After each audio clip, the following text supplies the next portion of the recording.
You're listening to Jeff is Moody on Beat Break 87 FM. It's time for some real talk. Let's go.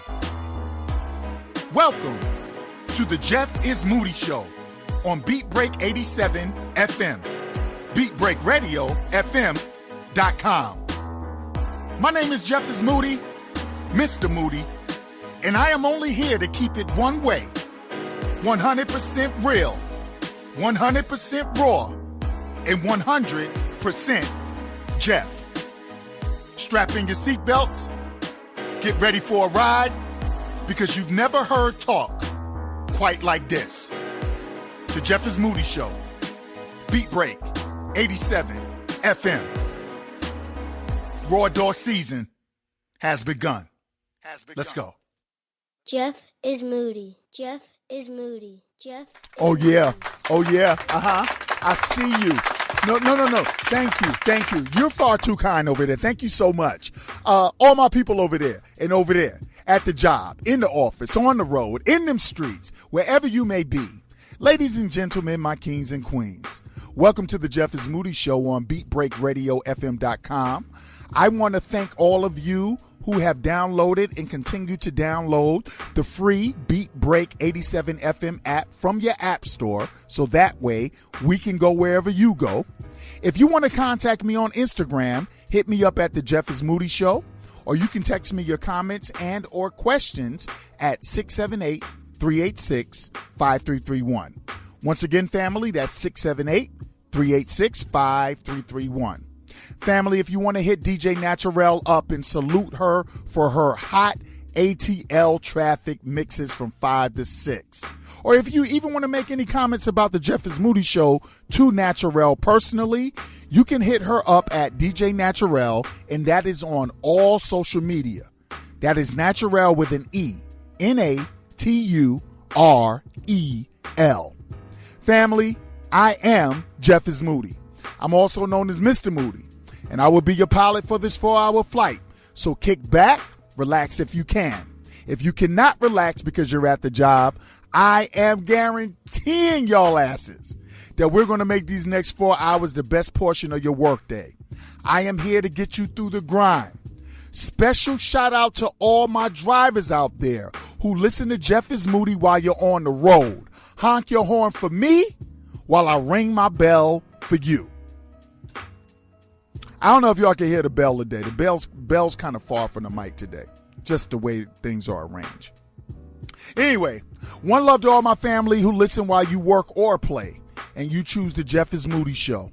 Whether you're in the gym, at the house, wherever you are, if you're listening, I thank you. Family, before we get to today's topics, I want to tell y'all two things. The first thing is, next week I'll be doing an all relationship show. That's right, fam. Listen, next week, from the show intro to the Moody Motivation, all throughout the show is going to be about relationships.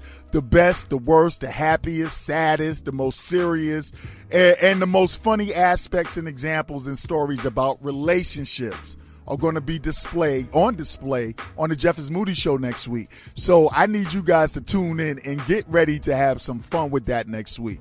Now, y'all remember, my relationship advice is world renowned because I'm a licensed Georgia driver who's also a relationship guru.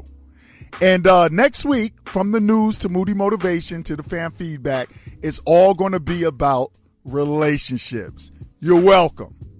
Remember that, fam. Next week, all relationships on the Gym Show. So the second thing I want to get at you guys about is I want to talk to some of my older kings out here. And this is really quick because this is something I'm going to talk about more in depth on another show. But you're going to know who you are when you hear this, all right? So last week, I was talking to a group of my youngins at the gym. Last week, they were on spring break. And we broke into the conversation about the baggy pants. And I was like, yo, is this shit like no longer a fad? Is this all y'all know? Because, I mean, you guys are walking around with your dirty drawers and your ass hanging out and your skinny jeans. I don't know how your jeans are skinny and they sag. I don't even know how that works. But is this what it is? And so we got into this conversation about that. And family, I want to tell y'all, one of my youngest said something that was super interesting, and it was also very true. And this is what, family, I'm kind of paraphrasing here, but this is what he said. He was like, yo, Mr. Jeff, can I be honest with you? I was like, my youngin, my puppy, of course. The young boys, they love me. I love them back because I know they need the guidance, so we talk openly. He said, I got to be honest with you. A lot of us don't have people like you around. A lot of us don't have men to talk to us the way that you talk to us every once in a while when you come through the basketball court and we all chop it up. He says, to be honest with you, a lot of 30, 40, and 50-year-old men I know, they act just like us. Family, I want y'all to listen to this really quickly. He said, listen, man, they dress like us. They curse in public like us. They ride around blasting music like us. They got street drama like us. They got female drama just like us. So it's hard to listen to them or look at them as anything other than our peers. Family, I want y'all to think about what the young God was saying. Older guys, I'm going to do a show with some older OGs, and we're going to talk about how we're dropping the ball. Because what the young boys are saying to us is, we need guidance, we need direction, but you're 30 and 40 and you're acting like me, and I'm 20. Yo, fellas, we got to step that shit up. All right, I just wanted to share that with y'all. Here's what we have for you on this week's episode of the Jeff is Moody show, fam. I just wanted to share that. Family, today, I got that gym news for you, as you all know. It's been a week, and now I'm going to talk to you finally about the death of rapper Nipsey Hustle. I feel like just calling him a rapper underappreciates him because he was more than that. So we're going to talk about Nipsey, and we're going to talk about the fact that social media and this society, even with all of the benefits and good of social media, it's also a place for some of the most soulless and devious and evil people on earth. We're going to also talk about the admitted white supremacist who beat the brakes off of a black woman while menacing her with a gun. And he initially got a baby slap on the wrist, family. But the Dallas police attempted to charge the victim with a felony. We're going to talk about that. I got some bullshit news for y'all today. Joe Biden, who's considering running for president, he's being accused of invading women's personal space. You gotta love politics. Not sexual harassment or anything. Invading space. We're going to talk about that. Some nutty ass woman lost her job for berating a Donald Trump cult member for wearing a MAGA hat. Now, I feel two ways about that. We're going to talk about that. Family, the president of the United States announces that windmills and loud noises cause cancer. We're going to talk about that. My beloved queen, Mrs. Moody, she emailed me a story about a super criminal that was facing the death penalty, and people were concerned how he's going to die. I'm going to run that by y'all. Fam, we have the Facebook post of the day for y'all today. It went swimmingly last week, so it's coming again this week. We got Just Ask Jeff for y'all. I think I'm going to have time for one random thought and a question for y'all. And of course, as you all know, or if you're new to the Jeff is Moody show, before I even think about getting into the meat of the show, I must give you Moody Motivation. I don't do a show without trying to motivate you and inspire you, because we all need to know that we have the potential to be great, fam. So that's coming up. And as we do every week, we have a classic throwback podcast from Mr. Moody's Neighborhood on Next Door Neighbor Radio. You can find the archives wherever you listen to podcasts at, or you can just Google Mr. Moody's Neighborhood. If you like the Jeff is Moody show, you're going to love the podcast. Today's throwback is called 4 Reasons Not to Get Pregnant for Teens. I think y'all want to listen to that with your youngins. All right. And then after the throwback podcast, We have the ATL Traffic Mix with DJ Naturel from 5 to 6 p.m. right here on Jeff is Moody. Gym News, Moody Motivation, FB Post of the Week, Just Ask Jeff, Random Thoughts and Questions, Throwback Podcast, and a blazing mix from Queen Naturel to alleviate that rush hour traffic. So family, the show is packed as usual, and y'all know what time it is. Verbal Raw Dog season has officially begun. Moody Motivation is on the way right after this break, y'all. Let's do it.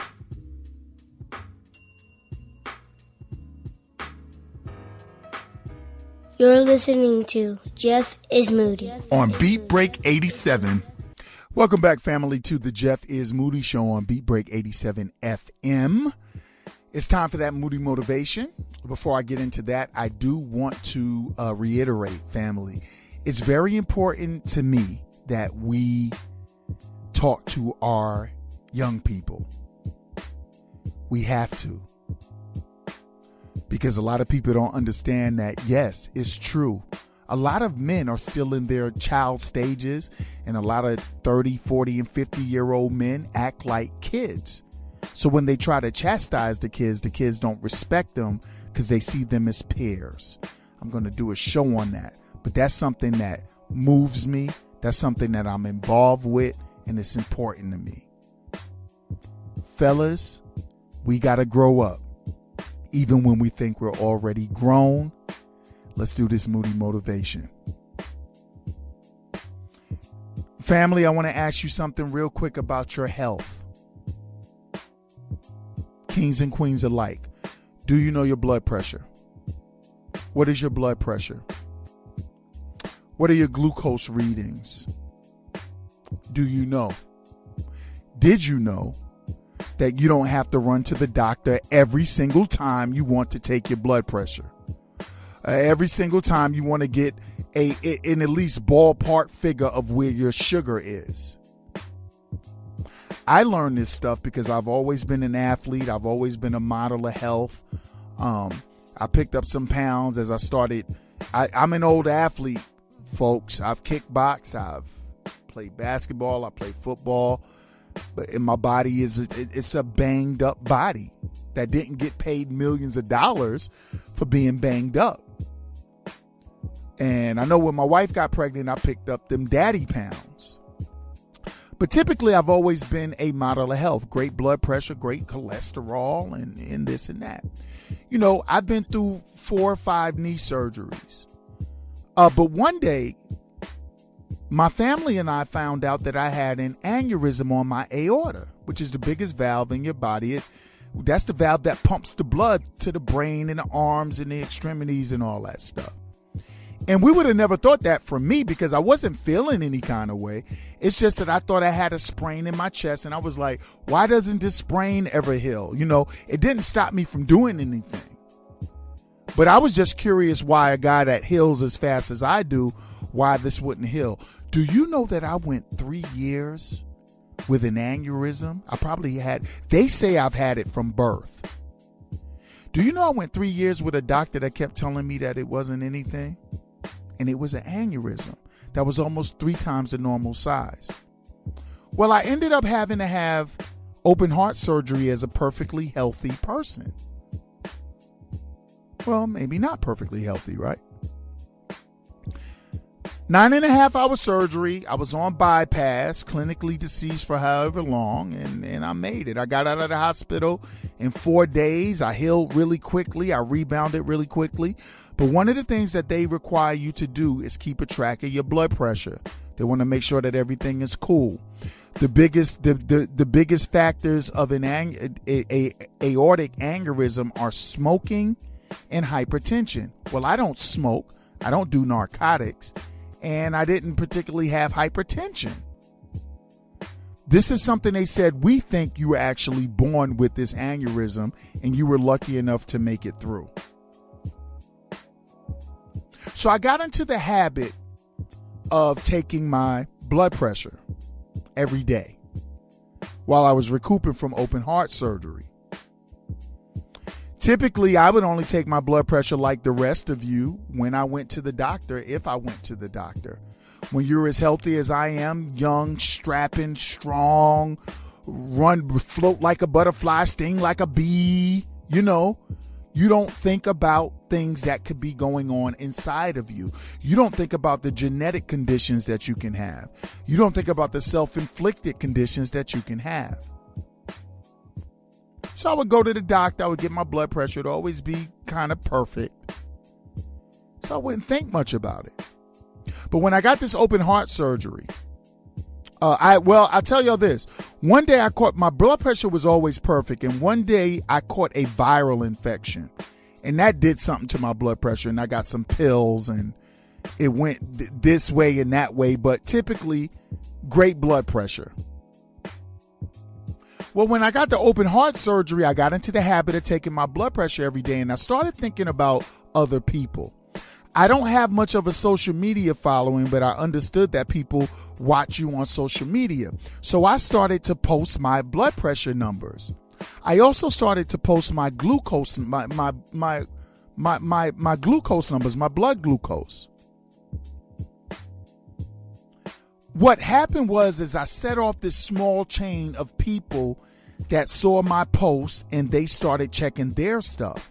And the results were varying, but the responses were incredible. Moody, my God, thank you for that post. It spurred me to check my blood pressure. I found out I have hypertension too. I found out I was at stroke levels.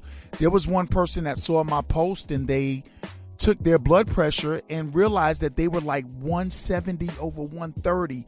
People, that's a walking stroke. What are your numbers, fam? What is your health like? Now, a blood pressure machine will cost you anywhere from $15 to $30-something. I got the most expensive one I could find because I wanted to, I thought, you get what you pay for. One thing I did when I got my blood pressure machine, and I suggest you do also, take it to your doctor and let them match their machines that they use with yours. If you have a good doctor, they'll do that with no problem. If you have a doctor that doesn't want to do that, get up and leave that office. So my doctor, what they would do the manual hand pump, traditional blood pressure thing. Then they do the machine. Then they take it with my machine and they stretch it out in minutes so my pressure could regulate itself. And all the numbers always came up around the same. So I knew my machine was good. I made them do the same thing with my blood glucose. I would bring my little free thing I got from Publix supermarket. All you got to do is ask for it. They give it to you. And you just got to buy the strips, which are like $25. Think about it. To monitor your blood pressure and your glucose will cost you less than $60. And they would prick my finger with their stuff. I would prick my finger with my stuff. Now that's just a ballpark figure what that little home monitor does. But when you take your A1C, you'll find out what's what. But family, just to know where you're at is very important. Not only physically, not only with your blood pressure and your blood sugar and things like that. Go get your cholesterol checked. Get your heart checked. Take a stress test. Get your prostate checked, fellas. Women, feel on your breast and make sure there are no lumps. Why are we taking this life for granted? Life is to be lived. Though I used to be careless with life. And then I got married, I got a little less careless. Then I had a child and I got even less careless and I started caring. And now I'm older and I'm looking back at my days of being wild like, whoa, thank God I made it through. And now I care more than I've ever cared. But I've always cared about myself. But y'all know what I mean, young and dumb. Family, what are your numbers? Not just those numbers, but what is your mental health? What is your physical health? Take inventory of your health. How do you feel? Do you need a break? Do you need a vacation? Do you need to cry? Do you need to talk to someone? Do you need to make lifestyle switches? This is our health. This is the one shell that we have, and we won't get another. My blood pressure typically runs 116, 120 something over 60 something, 70 something. If I have a lot of beer because I don't drink hard liquor for the last 3 or 4 years, if I have a lot of beer and some salty stuff late night, I'll be 130 over 70 something. And it'll go down. But I know my numbers. If anything alarms me, I call my doctor. I go take a visit. Stop being afraid to see the doctors, fellas. Stop being afraid to see the doctors, ladies. Stop worrying about what the doctor's going to say about your blood test, or when he put a stethoscope to your heart, or when he whatever. What are your numbers? What is your health? Spiritual, mental, physical. We only get one shell. If you don't know your numbers, find them out. Moody Motivation, y'all. We'll be right back with Gym News. I love y'all. You're listening to Jeff is Moody On Beat Break 87. Hey fam, welcome back. Welcome back to the Jeff is Moody show on BeatBreakRadioFM.com. Of course, I'm Jeff is Moody. And family, before we get into this gym news, I have to say this, and I'm not trying to bring any kind of particular levity into this, but I have to apologize for my bell today. The way that I'm set up today, my bell is so far away from me. I don't know if you guys can hear it, and my bell is a big part of my show, but whatever. You know, okay, tell me, can you hear this? All right. If you didn't hear that bell, you ass out. You just ass out. It is what it is. What do you want from me? You know what I'm saying? All right, fam. I want to get into this gym news, and I want to talk about Nipsey Hustle. So, as many of you know by now, of course, last Sunday, March 31st, right? I think it was the 31st. West Coast rapper Nipsey Hustle was shot and killed outside of his clothing store in Los Angeles, California. And this is according to NBC News. Police sources said that Hustle was shot multiple times in the parking lot at a Marathon Clothing on West Lawson Avenue in South Los Angeles at about 3:25 p.m. At the time, no other information was immediately available. But since then, police have arrested and prosecutors have charged one, Eric Holder, with 1 count of murder and 1 count of possession of a firearm by a felon. Eric Holder, he has officially entered a non-guilty plea through his lawyer and former O.J. Simpson attorney, Chris Darden.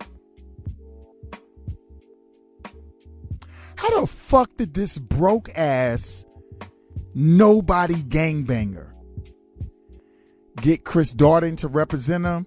I don't know. Typically, if you guys have been following my show, when it comes to celebrity, I just stop following stuff until I get a final verdict. Y'all see how I disappeared off talking about Jussie Smollett and Cardi B and whatever the hell. I think it's just so asinine. This is a little different. The reason it took me a week to talk about Nipsey Hustle is because I'm familiar with Nipsey Hustle, not only through his music that I listen to, but also through some of his people that I have a relationship with. And even with that being said, even though I've met Nipsey Hustle and all of that stuff, I'm not here sounding like the guy that thinks he has a bigger right to talk about somebody than anybody else. It's not about that.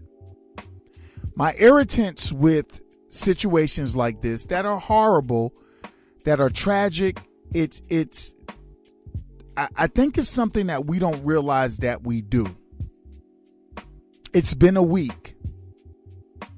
If you know anything about me, you know that when celebrities die or when there's a big celebrity story, I usually don't jump in the pool with everybody else. Everybody rushes because this is about likes and this is about, I want to get my personality. I want people to know me, and I understand it. I understand the benefits of it. I get it. I'm just not that kind of guy. For all you newcomers to this shit, I'm not new here. I am new on internet talk radio, but I'm not new on the talking podcasting thing. I've been doing this before most of you thought about it. I've been doing this before you fucking knew what a podcast was. And my thing has always been, don't hop on the wagon with everybody else. Let the phonies get all their shit out and then come real. Today will be no different. So as I told you guys, Eric Holder, he entered a non-guilty plea, and he somehow managed to get Chris Darden. Now, Chris Darden is kind of like a big deal. Some people will say, well, yeah, he's a big deal, but he's an attorney, and he's going to go for a high-profile case. That's what he's going to do. I don't know. I don't know. We'll see. We'll see. So again, prosecutors have charged Eric Holder with 1 count of murder, 2 counts of attempted murder, and 1 count of possession of a firearm by a felon. Which is, if he's convicted, that's going to leave him with a maximum sentence of life in prison. Now, Holder, if I have some things to say. I feel some kind of way. Like, I have some things to say about this. Holder pleaded not guilty to the charges at his arraignment on Thursday. And he's being held with a bond reportedly set at $5 million. A couple of hours before Nipsey Hustle was murdered, he was only 33 years old. I'm 49. You know what I'm saying? I almost had him by 20 years, but his real name, if anybody cares, it was Ermias. It was Ermias, I think. And I kind of forget his last name. I know it was Ermias, though. Ermias Ashton. I just looked that up. I don't want y'all thinking I remembered it off the top of my head, because I didn't. Because I don't like acting sincere when shit is not sincere. We'll get around to all of that.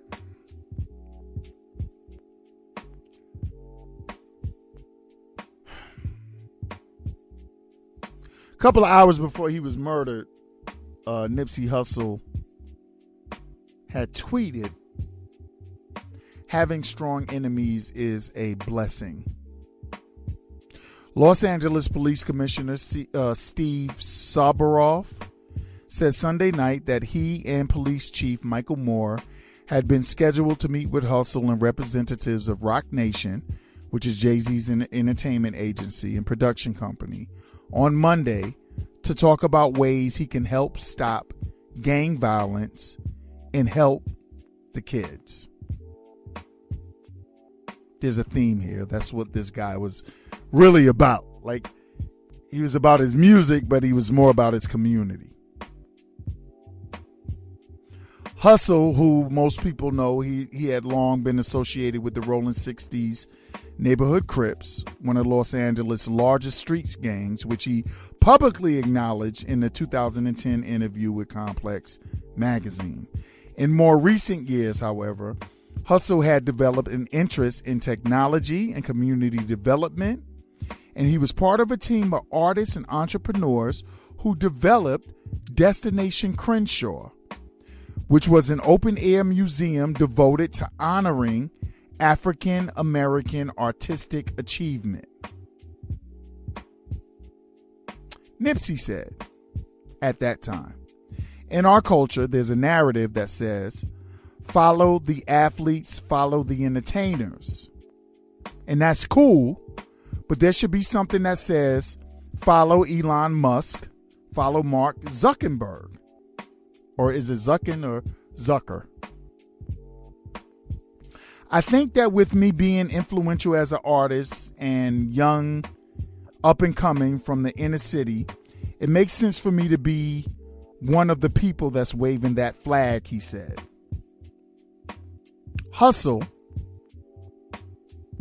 was also an investor in Vector 90, a co-working space in South Central Los Angeles where young people can take classes in science, technology, and mathematics. He called the center a bridge between Silicon Valley and the inner city, saying at last year's Afrotech conference that he hoped to expand to other cities like Atlanta, Washington, and Baltimore. So yeah, last Sunday, Nipsey Hustle got murdered on camera. And the footage of him being murdered was out as quick as he got murdered because we want to see that kind of stuff. And of course, because this is hip hop, they weren't even able to have a peaceful vigil outside of his store where he was shot and killed at Nipsey Hussle's vigil. I don't know if you guys know. Candlelight vigils are supposed to be peaceful. Kind of goes with the whole candlelight theme. At his vigil, a stampede broke out. Shots were fired. Right where he was gunned down. Think about the irony. Right where he died, they shot more shots. And at the time that I checked on it, 2 people had been shot, 6 had been stabbed, and a bunch of people had been stampeded. I already know. You never know what this government does. You never know what people do. But I want to talk about conspiracy theories, and I want to talk to my conspiracy people, and I want to talk to all my people with cell phones. I want to talk to you real quick.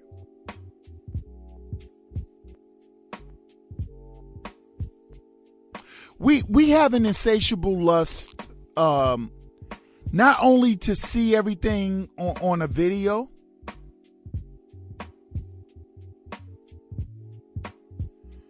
but in our lust to, we have a lust to record everything so we can be the first to submit it to social media for likes.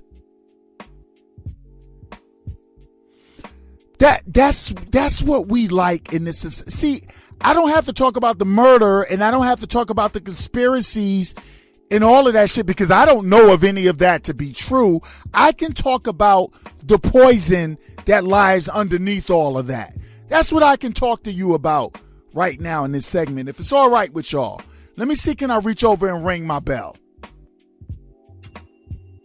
Did y'all hear it? If you didn't, fuck it. Fuck it. We have a lust to watch other people's train wrecks. That's why a lot of you motherfuckers are sitting in front of a television watching reality television, which is usually scripted. You need to see other people's lives. You need to be all up in other people's shit when you don't want anybody all up in yours. That's what this society is.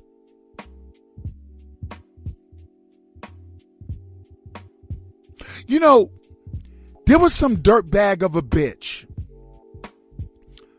who was at the hospital now. I don't know if she, to me, I'm going to tell y'all, I saw this stuff. But let me tell y'all, I don't look for this stuff. Thank God for my listeners. Thank God for my people that know I do talk radio. See, I have to entertain. I do news. News is the biggest portion of the Jeff is Moody show. I have to do news. And thank God for the people that enjoy me enough and support me enough to submit stuff. But somebody sent me a video of Nipsey getting shot. I watched that one time. Somebody sent me a video. There was some chick sitting in the hospital with her camera phone on ready, and Lauren London, God bless her, that's Nipsey's longtime girlfriend or wife or whatever she is. I know she has a child by him, and I know that she had another child, so he was overseeing 2 children. He was a father to 2 children. There was a chick that was sitting in the hospital waiting room with her camera phone. And when Lauren London, who you can imagine, by the way, folks, Lauren London didn't know that her beloved was dead at the time. She wasn't aware of it. And she's frantic. And she's bumping in the doors and she's running. She's like, where? I'm his wife. Where's he at? And you hear this bitch in the background. Ooh, y'all, that's Lauren London. Ooh, there go Lauren right there. There go Lauren running in.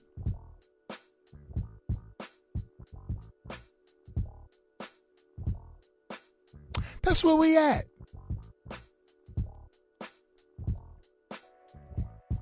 Yeah, I called her a bitch. I say a lot of words, as y'all know. I don't really do too much bitches, but this bitch, she wanted to be there for her social media status.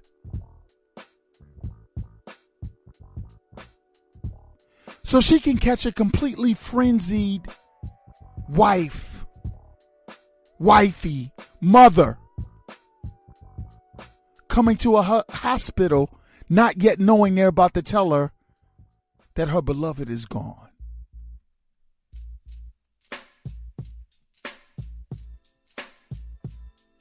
That's our society.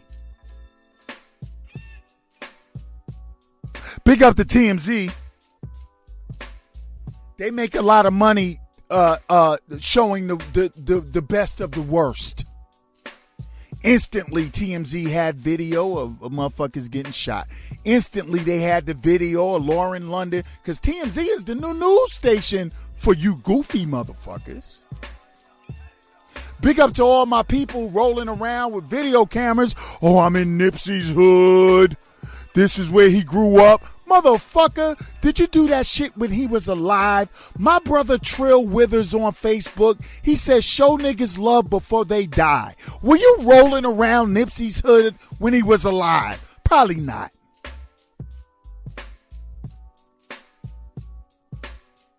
A peace treaty was formed between several gangs in Los Angeles on Friday, April 5th, to come together to march for the Nipsey Hustle. I can respect that. I love that. But I wonder when you guys are going to get tired of playing games. When do you get tired of only making treaties when it's something public, and then a couple of weeks later, you're fucking shooting the fuck out of each other? See, I'm not here to talk so much about the murder. We know what the murder was because it's on tape.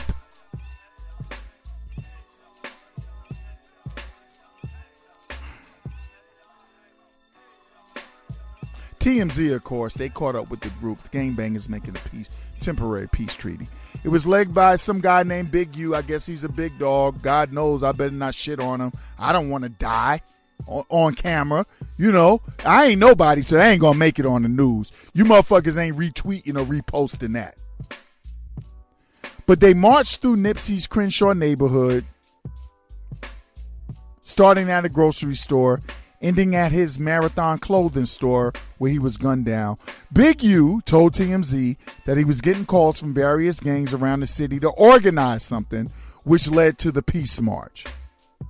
And like I told y'all, as much as I can always respect a gang truce, let me ask y'all, will there ever be a time that truces can be permanent? Why does it always take a celebrity death to bring enemies together temporarily before they start killing each other again? I'm just saying to y'all that a man's memory can't be honored with knee-jerk temporary sympathy and unity. That's my opinion. Although we always pray that a gang truce can stay permanent. And listen, we're all aware that the powers that be have always, and they're going to always have a hand in gang violence. We also know that we're at a stage in society where we should be strong enough not to fall victim to society's traps. We're willing to die for colors. We're willing to die for territory we don't even own. It's the territory that we claim, but we get to running when the cops come. And we are willing to die for what we think is respect, but never for a cause that saves our people as a whole. I'm gonna run a couple of seconds over. It's just something to think about, y'all. Oh, by the way, Russell Westbrook from the Oklahoma Thunder. Speaking of, when you talk about a dumb bitch sitting in a waiting room trying to get some footage for a social media, when you talk about murder footage being out just 2 hours after somebody was violently gunned down, when you talk about a bunch of conspiracy theorist people, when you talk about these motherfuckers minutes after this man's body, I'm going to run over. Hey, Sean Garvey, I'm going to do 25. You know me. Yeah. That's what I do. Right? The most motherfucking time-wise, unreliable motherfucker from all of Beat Break 87. Seems not to understand sponsors, advertisers, nothing. Gets on the mic, the emotion beats the business sense. That's why I'm not really good at this from a business perspective. So I'm going to just run over. Just one segment, I'm going to run over, Sean. I hope it's all right.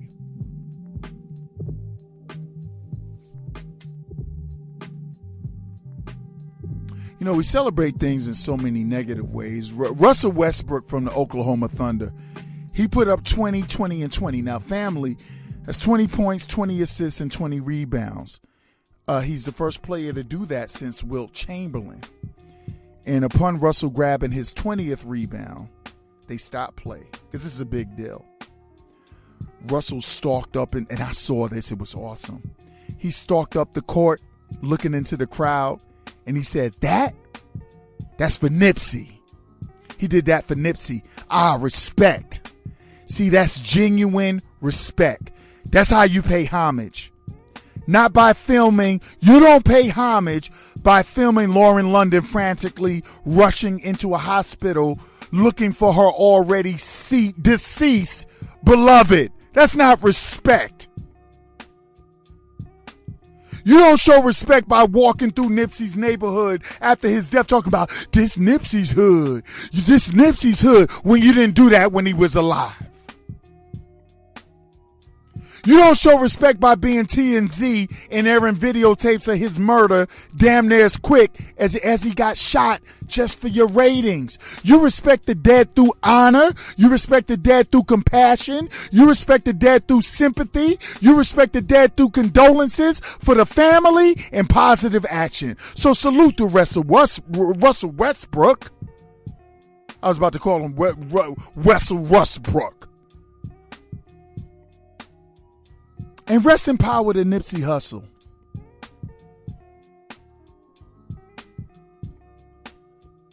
Can y'all hear my bell?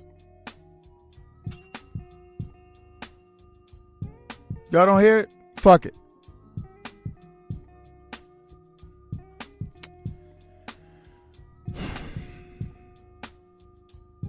I keep telling y'all, man, they don't put me on 2 to 6 to be safe.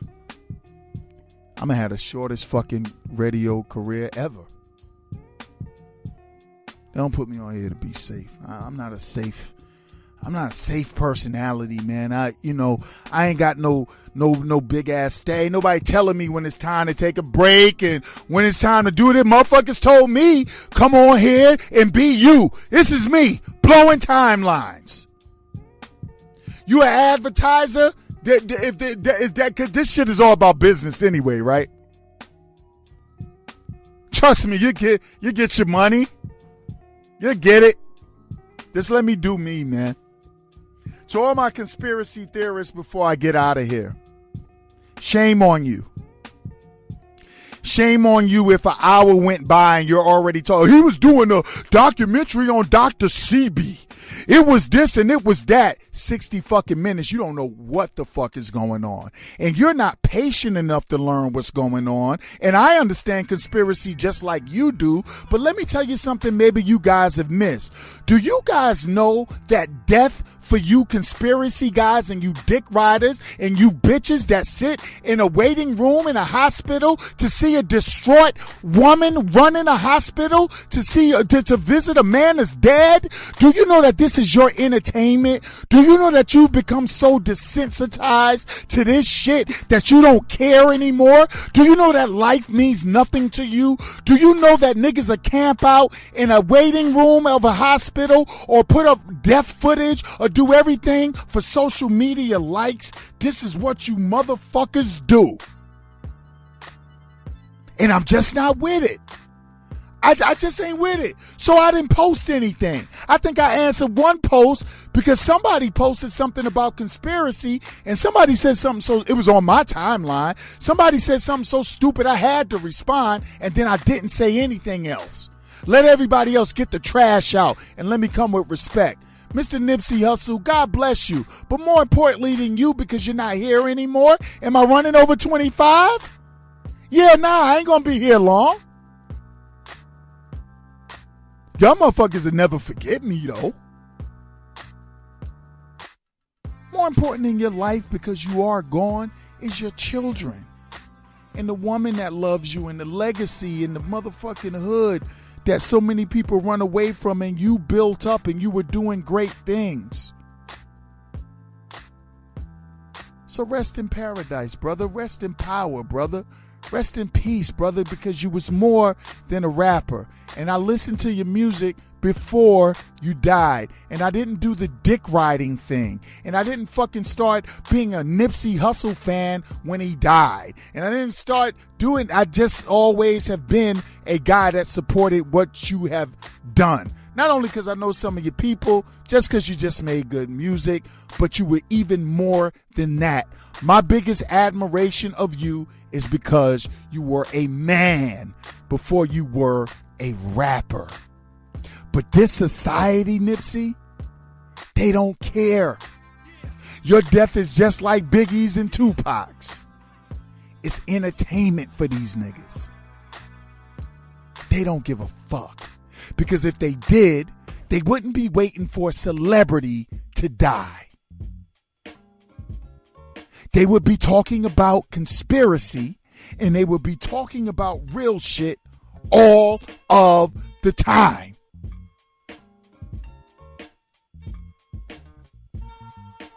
If you're listening to me talking right now, then stop me when I'm wrong. You know why this show does well? You know why you'll listen to it? It's because I don't know what I'm getting ready to do. I can kind of predict where my emotion is going to go, but it's all real. It's all honest. You don't know me well enough. If you think this shit is made up, if you think this shit is fake, I don't know. I'm about to do a 30-minute segment. That's what I was doing when I first started this shit. Now I come back and I'll do 10-minute segments from here on. Sean Garvey, I'm sorry. I know you're going to have the conversation with me, but my life revolves around principle. That's why I am the best radio personality you've ever heard that has no longevity in this business, because I can't bullshit. And if I don't have somebody in front of me saying rap it, then my heart get to talking. And when my heart get to talking, it don't have a limit on time. So yeah, Nipsey Hustle died.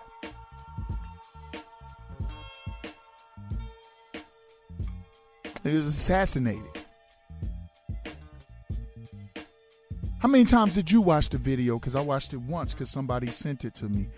How many times did you watch Lauren London running in that hospital? I watched it once because somebody sent it to me, and my fucking sensibilities and my decency wouldn't allow me to keep watching shit like that. I don't like this entertainment shit. I don't even like this radio shit. Yeah, so a guy that was building up his community got killed by one of his own. The conspiracies are real. Conspiracies exist. But at the end of the day, we'll find out about that. But where is your humanity? What have all of you motherfuckers lost where you're doing humanity when a motherfucker just the father of children? All you fathers out, all you conspiracy fathers out there, how would you like me doing a conspiracy when you die and your children don't know daddy's not coming home? You clowns. You clowns.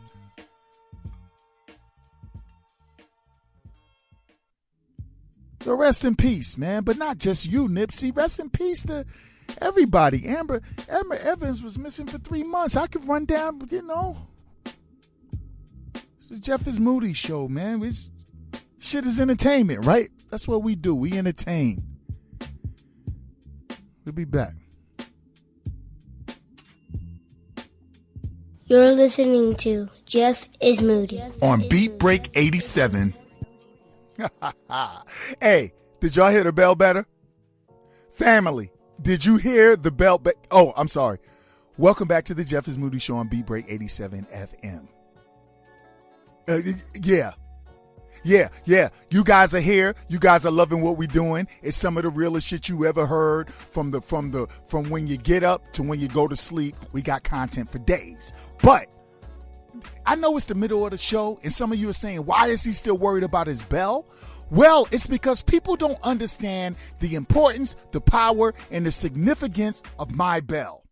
I've been ringing it for a decade. Okay, I think y'all can hear that a little better, right? So look, family, real quick, before we get into this dumb shit news. You know, the last segment, hey, look, I got to tell you something. This is internet radio. This is not terrestrial radio. We have freedoms and we have allowances. And I'm proud to say that my audience doesn't think I do long segments. You want to know why they don't think that? First of all, they're being entertained. But second of all, and most importantly, the Jeff is Moody family has an attention span of longer than 30 seconds. But in the case of business, Jeff is Moody has to understand when it comes to sponsors and advertisers, they want to know when they can listen out for the promotion of their product. I get it. Sometimes I go over the line. Let me tell you why I love Sean Garvey so much, because he always comes to me and say, bro, I know I feel you. I understand it, but let's try to get it tight. And y'all guys got to admit, over the last week or 3, I've been keeping them 10 to 15 to 20 to yada, yada, yada. But sometime when I got to go, I just got to go. And my family doesn't mind. You want to know something? Family, if internet radio was the principal's office, I would be in it all the time. Would I not? Okay, listen. The entire Beat Break family, they are professional, they are polished, they are talented, they are intelligent. There's not one show that I can tell you is not hot. All of the content on Beat Break is outstanding. But there's only one guy that just fucks everything up, and that's me. And I'm here to get you through the day. So I don't fuck it up on purpose. I just fuck it up because I'm me. So I get tongue lashed by Sean. He'll tell me cut that shit out. Don't do another 30 again. And it makes sense. I understand. Hey, listen, advertisers, all of you guys, you're going to get your shit in on my show. I'm promising you. Just trust me on that. All right. With that being said, we're about to get into that dumb shit news. Now, there was a story I really wanted to talk about. And actually, my beloved queen, my wife, my bride, Mrs. Moody, she put me up on this story. But what I'm going to do, I'm not going to have the time to talk about it. So I'm going to talk about it in 2 weeks because, family, remember, next week is all about relationships, right? So we ain't doing nothing but relationship talk next week. So in this issue of, I'm going to tell you what she sent to me. It's still going to be relevant weeks and months from now.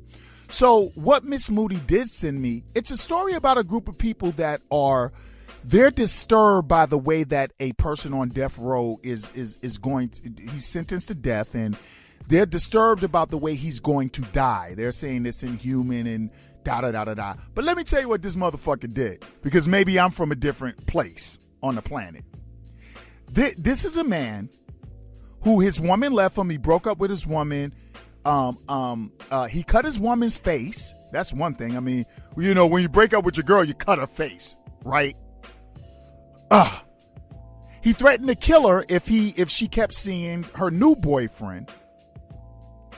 He ended up killing her new boyfriend. He killed his ex's boyfriend. This piece of shit shot at her young children, or her young child, or whatever the case may be. And then ultimately he ended up raping the woman, and it goes on and on and on. And he got found guilty, and they sentenced his ass to death. I think this is in Missouri. And people are like, oh, well, he's a horrible human being, but you can't kill him this way because that's inhuman. Fuck him. Fuck him. That's the way that I feel about that. So we'll talk about it in 2 weeks. No, we will. We will. We are. All right, let's get to the dumb shit, y'all. So the president of the United States announced that windmills and loud noise cause cancer.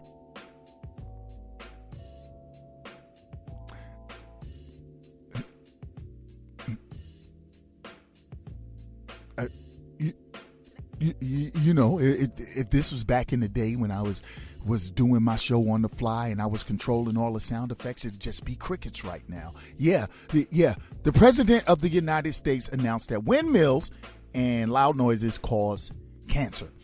If you're a cancer survivor or fighter, or if you've been affected by this horrific disease to which we all have in one way, shape, or another, and you support this idiot, you deserve everything you get. How this doesn't irritate you is beyond me, but that's all I'll say about that, because our president that didn't know that he was actually the president of the Virgin Island, our president, the Kofifi, our president that pronounces origin as orange, windmills and loud noises cause cancer. Moving right along. Did you guys hear about the woman who berated the MAGA hat wearing guy in Palo Alto, California at a Starbucks? Well, she lost her job. So let me run this by y'all, because I want to tell y'all something about these Trump people, but I also want to tell y'all something about you have to be able to take what you dish. So an accountant, she's lost her job after berating a man in public and online for wearing a Make America Great Again cap at a Starbucks in Palo Alto. The confrontation took place at the coffee house on California Avenue on Monday, which quickly went viral. Since losing her job, she has seemed to gone into hiding while the man was spotted wearing the hat on Wednesday. The man says, you know, America is still a free country, right? Victor, his name is Victor. He's a 74-year-old Trump supporter. And Victor casually went about his business on California Avenue, which he should have, on Wednesday, still sporting the red hat that prompted the loud conversation at Starbucks. So what this lady did, she saw the hat, she got triggered, she went over, she started screaming on him. She called him a racist. She said he hates brown people, he's a Nazi, so forth, all that stuff. And then she started taking pictures of him and posting about it on Facebook. So she was trying to lose her job, right? She even left Starbucks and came back. Now, family, enough of reading this. Here's something I want to say to you guys. Okay, he may be everything that she's talking about, but family, let me ask you a question, right? We know what Trump supporters are in large. They are people, they are white nationalists. They are hate mongers. They are religious. They are xenophobic.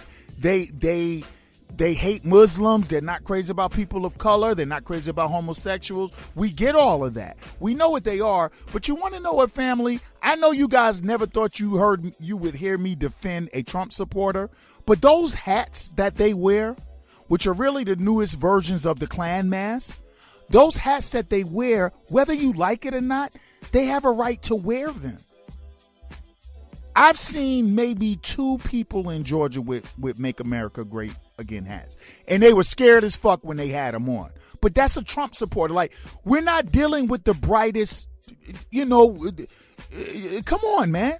We're not dealing with the brightest people here. But family, let me tell y'all something. Stop attacking people. That's what they do. We're not supposed to be like that. The guy has a right to wear his hat. And you want to know what? If you go viral with attacking him and screaming on him and putting his face all over the internet and all that, maybe you should lose your job. I don't know how you guys feel about that, but as much as I know that these people are the devil, I would never slap a hat off a Trump supporter or do any of that because I'm a grown-up. And their opinion is not mine. And their support is not who I support. Family, we don't have a right to do that, whether you like it or not. If you guys disagree with that, hit me up and let me know, and let's talk about it. 678-386-5331, The Jeff is Moody Show on Instagram. Now, fam, I need your input on this next one with this book. And I'm putting this in dumb shit news because I get confused with the actions of women and men sometimes. Because nowadays, everything a man does seems to be offensive to a woman. So I wanted to read these 2 stories to y'all because they kind of they segue into each other. And I want you guys' input. Once again, 678-386-5331, The Jeff is Moody Show on Instagram. So there's this mixed martial artist, and he was being, after a fight, he was being interviewed by a rather attractive reporter. And then he decided, apparently without the reporter's consent, to just grab her face and kiss her on the mouth. Now that's wrong if she didn't consent to it. So however she handled it from then makes sense because she didn't look like she was ready for that. Although when he did it, she was kind of giggly about it. But sometimes women can be stunned when guys do brazen shit like that. This is Kabrat Palevs. He's a mixed martial artist. So this woman went on to say that she was sexually attacked and she was assaulted and yada, yada, yada, yada, yada. But his team, and this is what confuses me, not saying that she wasn't, because to me that sounds like she was, but they released a clip showing the Vegas Sports Daily reporter, Jenny Sushi Ravallo. After he kissed her on the mouth and she was so uncomfortable with it, there's footage of her after that hanging out with his crew, sitting on laps, cozying up with people. And I just I just get confused nowadays because I don't really know what the fuck is wrong. Like, I know what's wrong and right because of the man that I am. But I don't know what's offensive or not offensive in society's eyes anymore. Because the guy kissed her on the mouth. She didn't look very much uncomfortable. She kind of looked like she was already familiar with him. But if that's not what she wanted, then he's dead ass wrong. But I don't know how that happens to you. And then just hours later, you're with the same guy and the crew and you're sitting on laps and hugging. And I don't get it. So family, tell me, please tell me how that happens. And just tell me. Listen, Queens, y'all know I'm not attacking y'all because I am a defender of women. But I'm a defender of women when they do the right thing. Tell me if that makes sense to y'all. So what that segues into is Joe Biden. You know, Joe Biden is considering running for the president of the United States. And there is this whole thing about Joe Biden not sexually assaulting women, but Joe Biden invading women's space. That's a thing now. And I guess a man can invade your space, right? But Joe Biden is being attacked by what you guys call the left and right. I don't do left and right because both of you are groups of shitheads. But he's being attacked by the GOP, who voted a man in office that is an admitted sexual deviant. So I'm confused. Somebody help me out with this, right? So former Democratic nominee for Lieutenant Governor of Nevada, Lucy Flores, she told MSNBC that while she felt violated by an unexpected kiss from former Vice President Joe Biden, she considered the incident to be a personal space issue and not a sexual harassment or assault issue. She goes on to say, for the record, I don't believe that it was bad intention. I'm not in any way suggesting that I felt sexually assaulted or sexually harassed. I just felt invaded. I felt there was a violation of my personal space, she said. And it's been dismissed as if it's just Joe Biden being Biden. Boys will be boys. No big deal. It is a big deal. She told Politico that she's seen plenty of pictures and videos of Biden doing to women what he had done to her, and she called it triggering. She said, when I started to see the pictures of him behaving in the same way he did with me, with other women, it was triggering. I felt so much empathy for them.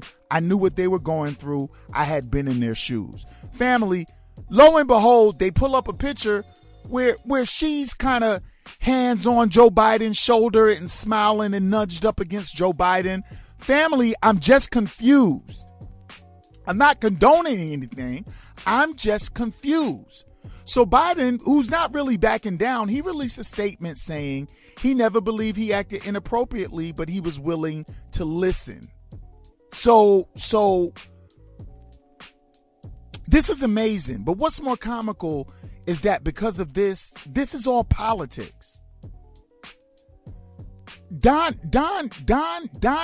Trump's supporters are calling this guy a sexual deviant. It's mind-blowing. It's mind-blowing. The hypocrisy is mind-blowing. But once again, we are not dealing with the most intelligent people in the world. Lord Jesus. Lord Jesus. Can you please eliminate both parties? Can we eliminate today's system of politics and get rid of all these motherfuckers and try to start over, Lord Jesus? Jesus! Won't he do it? Won't he do it? Okay, all right. I don't want to go too far. Too much? Too much too soon? Too much too soon? Hey, family, listen to me. Y'all got to let me know what's right from wrong. I don't get it. So now women are, and you know this is politics and it has nothing to do with women standing up for women. This is a political attack. They don't give a fuck about women being harassed. They don't care. This is just all for politics, right? So fam, hit me up and let me know. Am I bugging out? Am I losing it? Let me know. What am I missing? I don't know right from wrong anymore when it comes to sexual harassment and whatever in our society. Last bullshit, dude. Yeah, some of this stuff is serious, but to me, it's still dumb shit. So the last story, I know you guys heard about this. An admitted white supremacist, he beats the brakes off a black woman in a Dallas parking lot. He also ministered with a gun, but he gets a slap on the wrist while he gave this black woman like a 7-piece. He threatened her with a gun. This is all over a parking space, as I understand it. They pretty much were about to let him slide, but check it out. The black female chief, the black female police chief, she pushed for felony charges against the female. Dear Dallas, Texas, this is your chief of police, Renee Hall. She sent a proposal to the DA for a 24-year-old woman named La DeJanique Lee to be charged with a state jail felony after she had been brutalized by a 30-year-old white man with a gun in his hand. His name is Austin Sheffield. Austin was originally charged with a misdemeanor assault for, he beat her ass, fam. I know y'all have seen this. He was given a misdemeanor assault for beating a woman up. and he was given a bail of only $2,000. Meanwhile, your chief of police was trying to put a felony charge on, I hope I'm saying the name, Elder Janique for damaging car windows. See, I think El Danique went and tore his windows up after he punched the shit out of her and menaced her with a gun.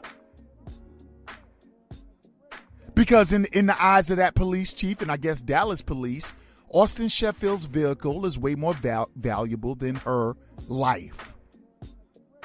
The black community really doesn't stand a chance of being protected in our own city, especially when it comes to people like this police chief who ignored what the man did and looked to put felony charges on the woman for getting her ass kicked.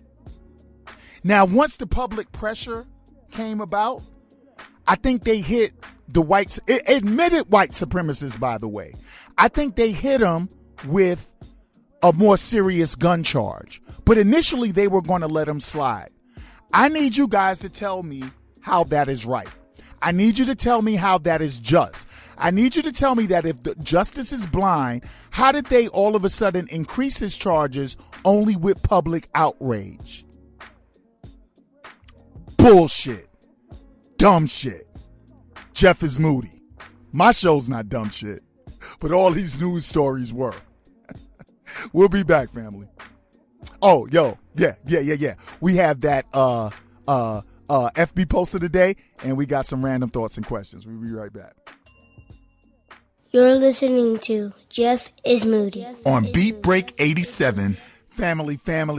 Welcome back to the Jeff is Moody Show on Beat Break 87 FM, beatbreakradiofm.com. Look, y'all know what time it is. We getting close to that time.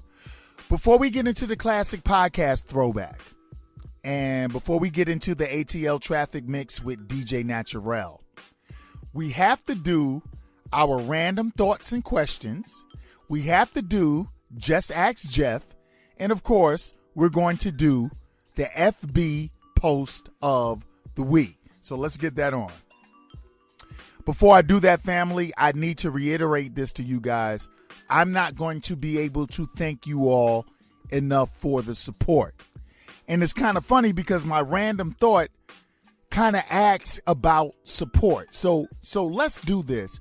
And I think this is going to touch a lot of you. I think a lot of you can relate to this, whether you're on the receiving end or whether you hear my random thought and whether you go, wow, maybe I'm not doing enough. So here was a random thought.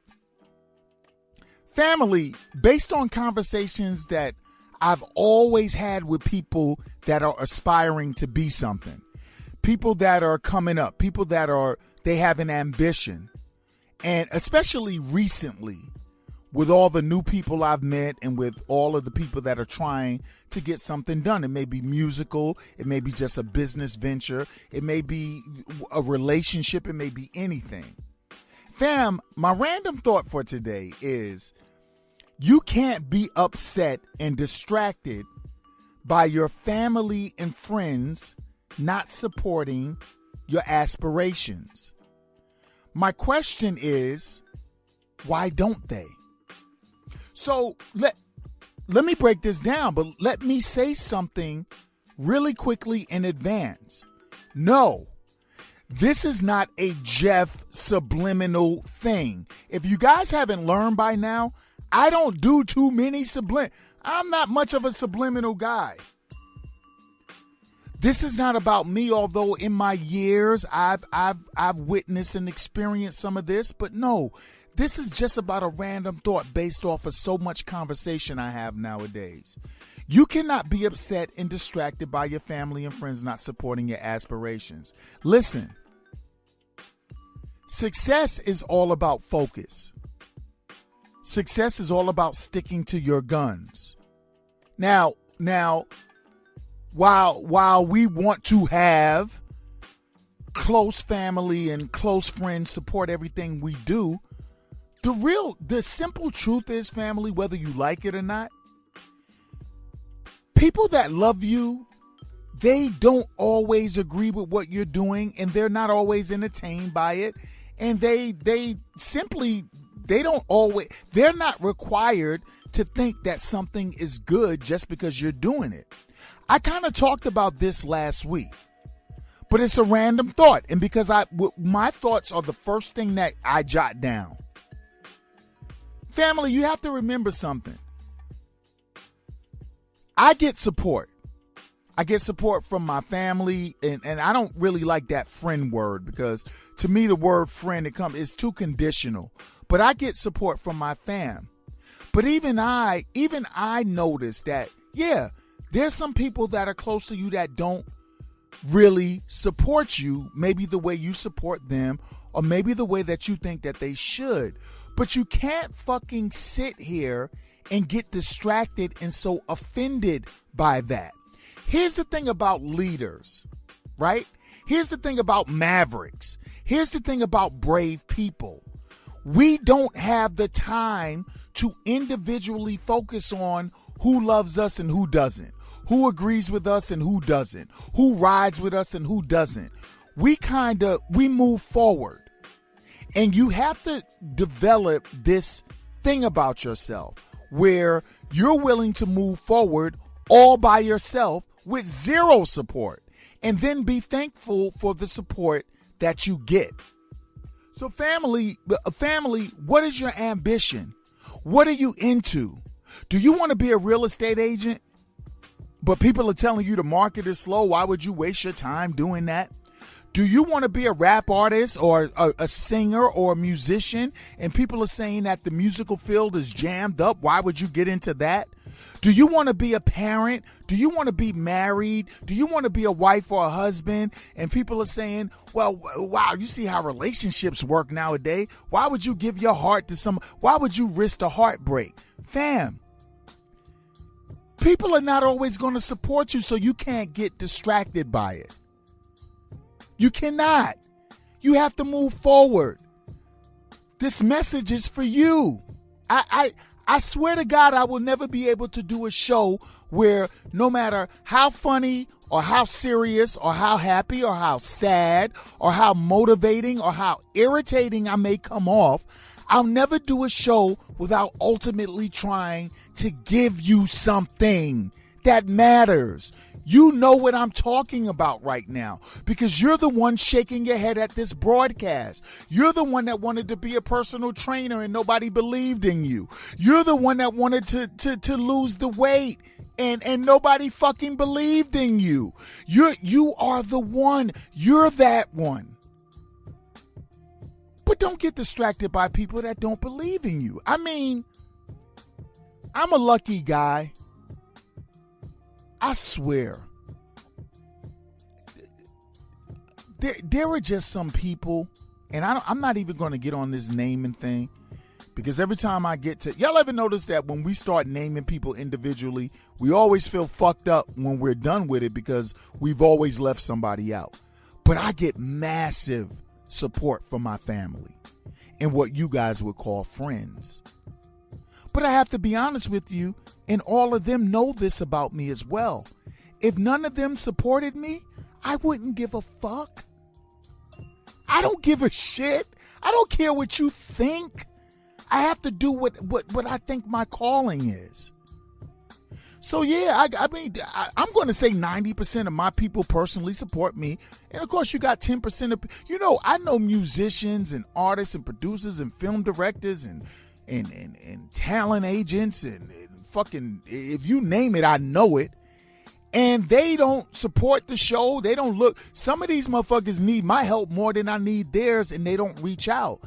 I don't hate them. I don't look at them crazy. It is what it is, man. Like, I don't let that distract me from what I'm doing. So listen, don't let that distract you. Stay focused. The devil loves distraction. Stay focused, fam. Now, the question is, why don't people do it? Well, it could be for a myriad of reasons. Some people are jealous of you. Let me tell you something, man. Regular, average people hate advanced people. Yo, non-dreamers hate dreamers. They may smile in your face, but in the back, motherfuckers hate somebody that's going against the grain. Or maybe, I think I just said this last week, maybe you have family and what y'all call friends.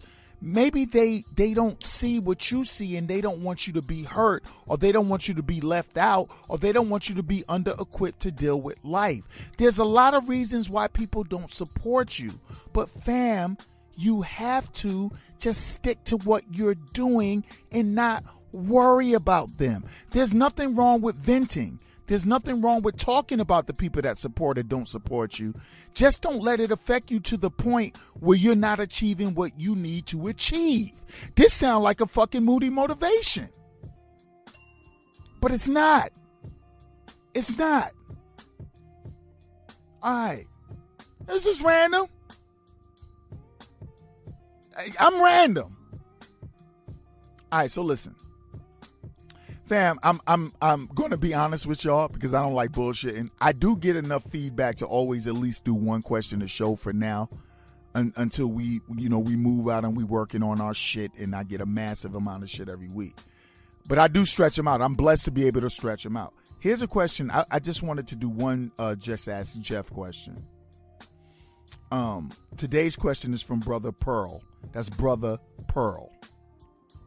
And he says he's a new listener. So ring the bell for new listeners. Hell yeah.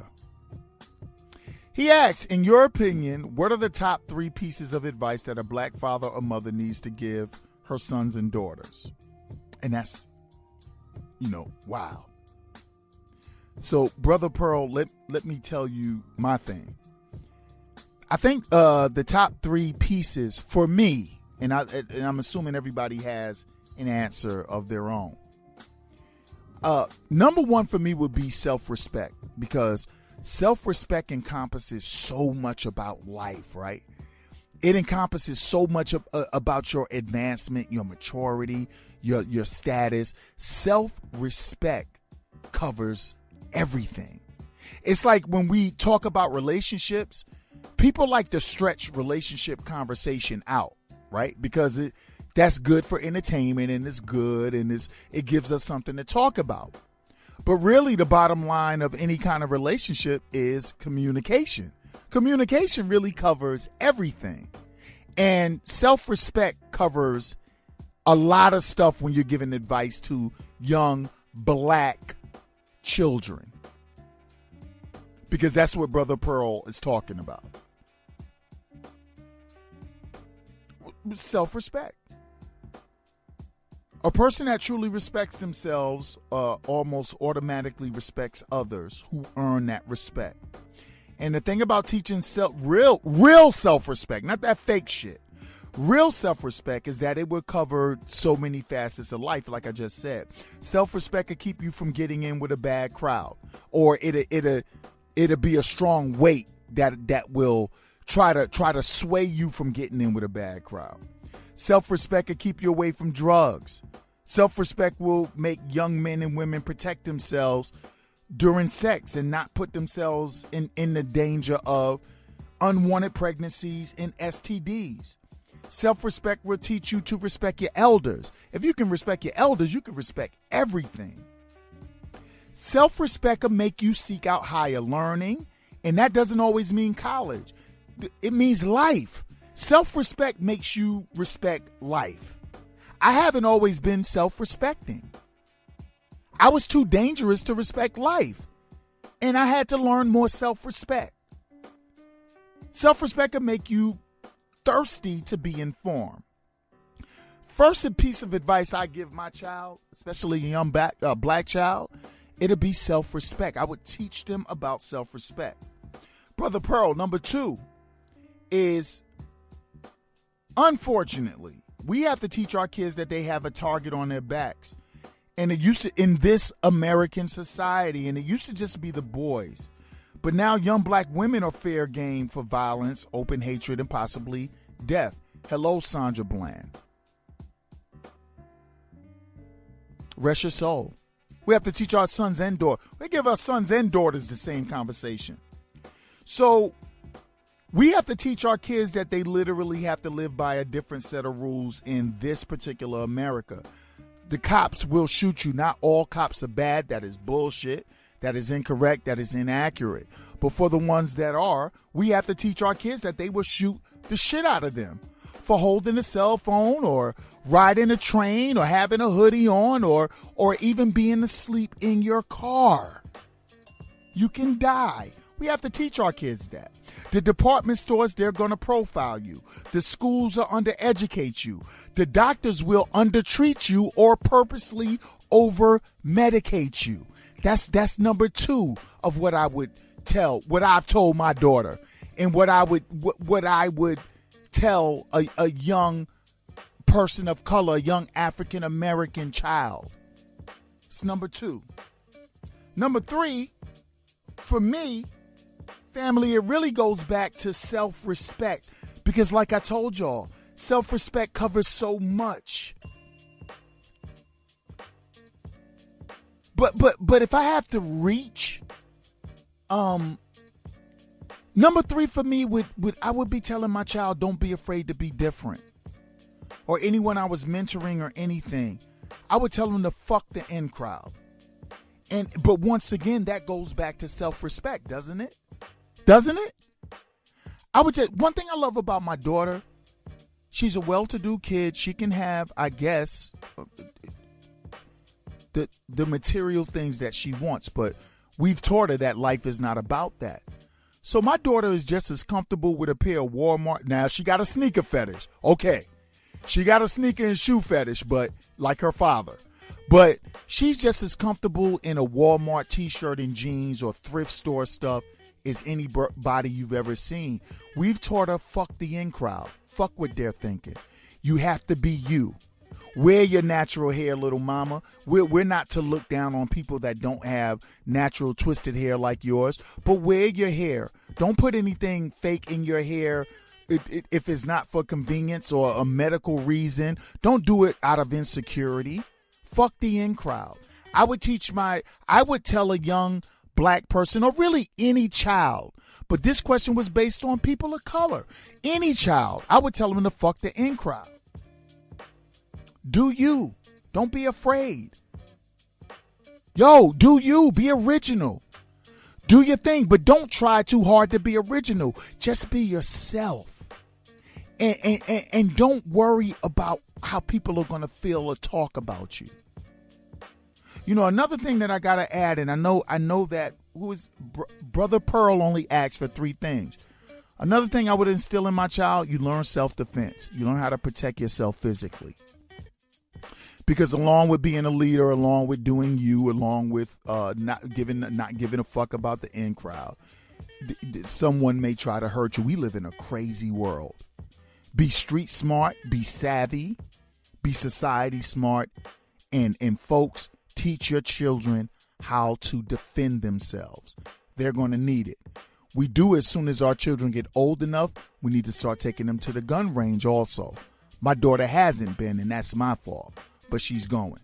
So that's what I would put on it. That's what I would say. Brother Pearl. Thank you, bro. Yay. And welcome to the family. The Jeff is Moody Show is a family. I don't have fans. I don't have none of that. I'm just a regular motherfucker that talks and plays old podcasts in a mix. In a music mix. Welcome. For my FB post of the week, I want to do this quickly because I don't have the patience for it.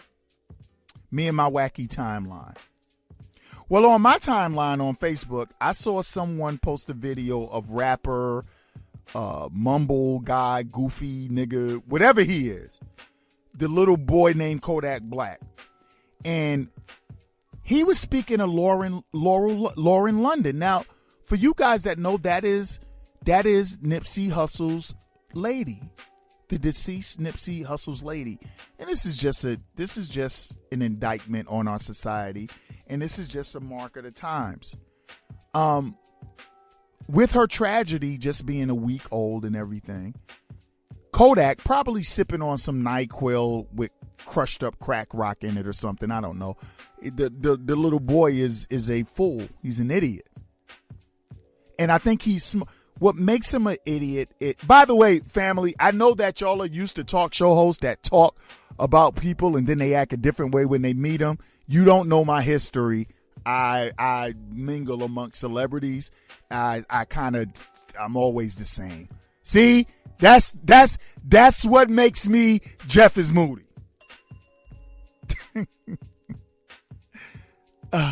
You'll learn. You're going to learn today. You'll learn. But you know what Kodak Black said? He basically said he was, and this is on video. I don't know if this is FaceTime, Facebook Live, or whatever, however it works, fam. He said that he would give Lauren London, I'm paraphrasing, but he basically said, I'll give her a year with all that crying and grieving shit. Then I'm going to step to her, you know what I'm saying? And even one of his boys was like, yo, too soon. Too soon, youngin'. Too soon. He was like, nah, fuck that. So basically, he's disrespecting a dead man.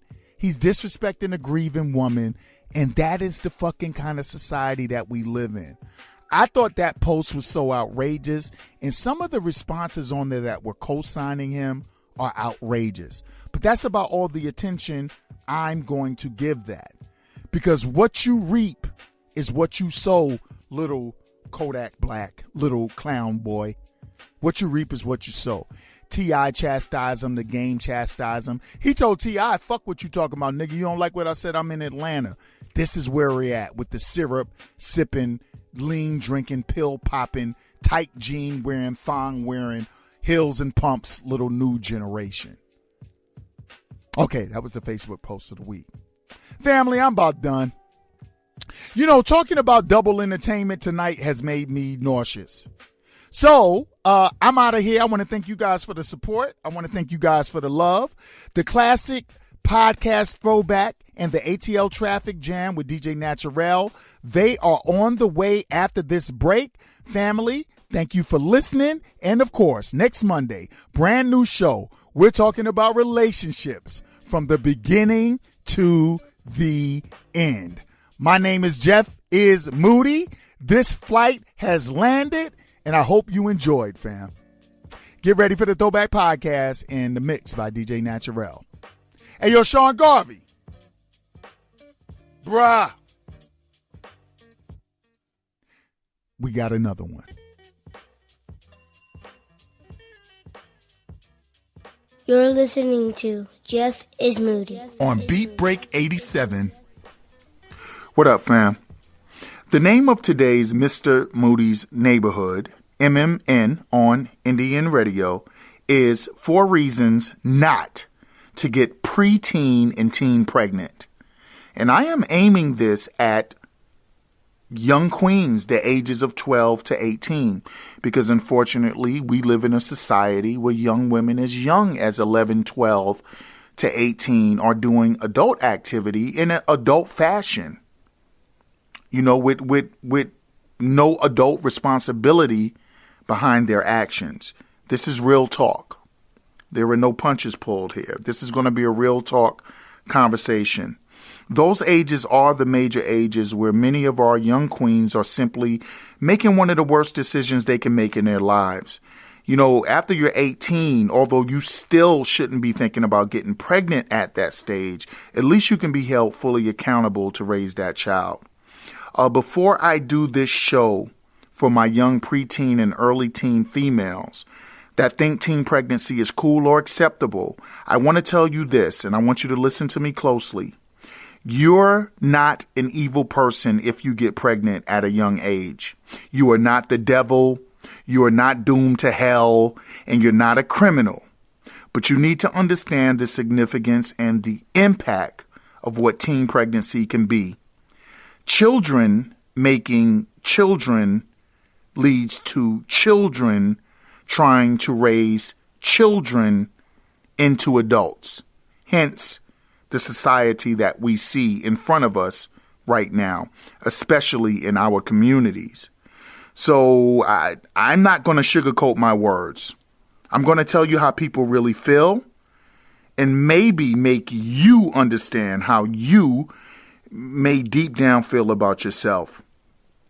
Young ladies, it only takes 1 or 2 mistakes to permanently derail your life. Whether you are a young lady who has no plans to be pregnant as a teen, or whether you are a young lady who has been taught that your only worth and status lies in your vagina. If you've been taught that is your only status and importance in the world, and that's the only way to make a man love or respect you, I am here to talk to you in a way that may make you uncomfortable and it may make you angry. But if you're old enough to think about having protected sex, then goddamn it, you're old enough to listen to this show. This is not hate coming at you. Believe it or not, my young queens, this is love. So make sure you pay attention to me when I'm speaking to you.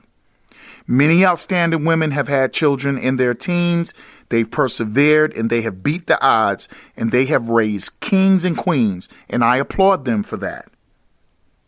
But those same women, if they love you and if they are real women, they will beg you not to walk down the path that they walked down when it regarded teen pregnancy.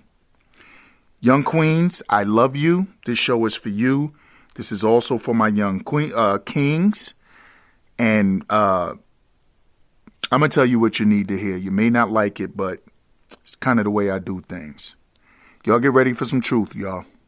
Let's get it in. NDN Radio. The Beat Break Morning Show is live Saturday mornings from 7 to 11 a.m. and the D Hill Show live in the evening Saturday 7 to 8 on BeatBreakRadioFM.com, Love 860 AM, and Love860.com. Now back to Mr. Moody's Neighborhood, the hottest adult only, uncensored podcast online. I need to know what's going on.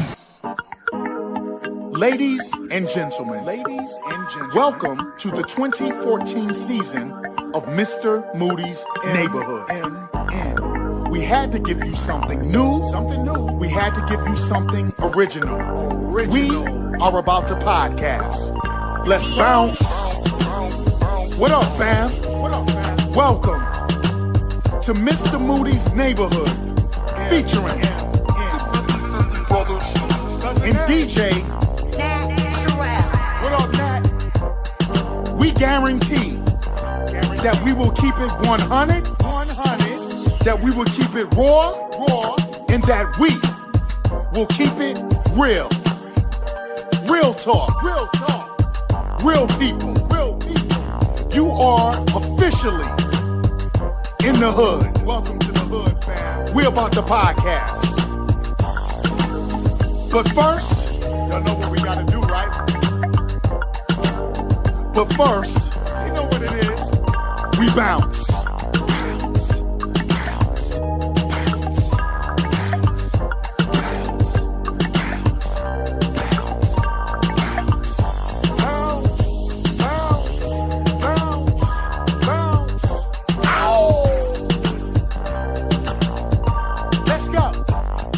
Family, ladies and gentlemen, welcome to Indian Radio's Mr. Moody's Neighborhood featuring the 50/50 brothers and DJ Naturel. We are back for another blazing podcast. You guys know the routine, man. However you listen to podcasts, we are there. iTunes, Podbase, Stitcher, and the list goes on. Of course, if you want to get in touch with us, man, try email out mrmoodyshood@gmail.com. If you want to leave us a voicemail, 404-926-6639. Please follow me on Twitter. Well, I really don't care if you follow me, but, give some love and spread the word on Twitter at Mr. Moody's Hood. You can follow the beautiful DJ Naturel on Twitter at DJ Naturel, Naturel, Cousin Ed has no fucking Twitter address to promote his own company. And if you folks want to use the best method of communication, it keeps going up, it levels off, and then it goes up. Never really goes down, and I love it. 678-386-5331. Text me because you're probably listening to this show on your smartphone. 678-386-5331. Please do not leave a voicemail. There's a 99.9% chance that shit will go unanswered. You are listening to Mr. Moody's Neighborhood. So family, today we're going to be talking about some teen pregnancy, but it's going to be a real, like I'm going to have some real talk. Because I know some young girls that are in the real talk, and we going to have some real talk. I wanted to give a few shout outs to some queens and kings and tell y'all about some new family that wants to podcast, y'all. But guess what? I updated my iPhone today, right? And one of the apps that I updated was Twitter. So Apple asked me for my password to update. No problem. iTunes does. And I put my password in. And iTunes tell me that my account has been disabled for security reasons. So iTunes takes me to a reset page, which asks me to enter my Apple ID, which I did. It's the ID I've had forever. But now that ID is not recognized. Family, I've been telling y'all for 5 to 6 years. iTunes and Skype, they hate me. Family, iTunes and Skype, they hate me. I'll figure it out. But let me just say this. I really meant to shout these folks out, and I will next week. But I've been in touch with three groups of people that want to come into the game, y'all, of podcasting. And I am very excited about chopping up game with them, y'all. I am super excited. And I wanted to shout them out today, but, fuck it. Apple, Twitter, Facebook, Skype hates me. Technology hates me. Technology loves Cousin Ed, but hates me. So with that being said, man, I just want to say real quick, what's up to Queen So Chrisable? What up, man? Yo, Queen, man. Yo, I love you, man. Holla at your boy. I saw you on Twitter a couple of days ago, man. So what up? And I swear I need to pay respects and bow to this queen. There's another queen on Twitter who rides for the fam. And I think I'm going to say this name wrong. Because I can't recall it. Because I can't get it in my Twitter. But if I'm not mistaken, I know it. I almost know for sure it's She Be Show Nuff. I know that's it. I just can't spell it for y'all to go, follow her. And listen, use your common sense. She Be Show Nuff. It's probably She, B-E, like Shogun of Harlem, SHONUFF or something like that. That queen has come into the family, and she stay riding, and she really supports. And she even was trying to hook me up with another very positive king, and I haven't gotten around to that yet. But Queen, please don't think I disregarded that. I saw it, and I've been really busy. I'm going to get on that and contact that brother. So thank you so much. And I have a very screwed up memory most of the time. So family, I'm almost positive it's She Be Show Nuff. She Be Show Nuff. I am almost positive of that. So I got mad love for you, Queen. Thank you so much. I'm going to give you your propers next week because you stay supporting, and we appreciate that. Humble thanks, and we need that. All right, family. We're going to come back, and we're going to get into some real talk. We're going to take a quick break. We'll be back with 4 reasons to not get preteen or teen pregnant. You're listening to Indian Radio. You're listening to Mr. Moody's Neighborhood on Indian Radio.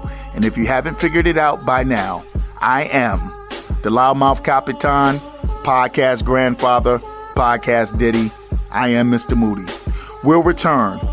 Young ladies, I'm going to need you to tighten it up. I am going to need you to tighten it up. You have too much of a future in front of you. Quick break, y'all. We'll be back in the hood. 1.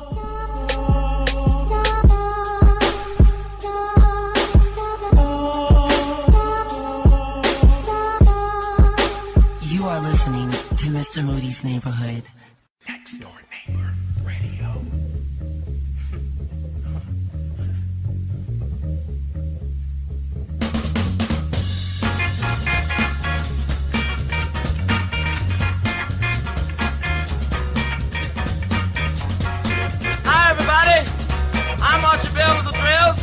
Of Houston, Texas. We don't only sing, but we dance just as good as we want. In Houston, we just started a new dance called the Tighten Up. This is the music we tighten up with. up on the drum. Come on now, drummer. I want you to tighten it up for me now. Oh, yeah. Tighten up on that bass now. Tighten it up. Yeah. Now let that guitar fall in. Oh, yeah. Tighten up on the organ now. Yeah, you do the tighten up. Yeah, now. I said if you can do it now, you sure will be tough. Now look here. Come on now. Now make it mellow. Just tighten it up now. Do the tighten it up. Everybody can do it now. So get to it. We gonna tighten up. Do the tighten up. You can do it now. So baby get to it. Do your left now. Do your right. Everybody can do it. But don't you get too tight. Come on and tighten up. Tighten it up now. Tighten it up now. Tighten it up. Do the tighten up. Come on and tighten it up. Tighten it up now. Come on now, Billy. Tighten it up. Yeah. Tighten it up now. Tighten it up. Come on. Tighten up that, baby. Oh, yeah. Now look here. I want that guitar to fall in on that. Tighten it up now. Oh, yeah. Now tighten it up, boys. Yeah, now everybody tighten it up now. Now look here. We gonna make it mellow for you now. We gonna make it mellow now.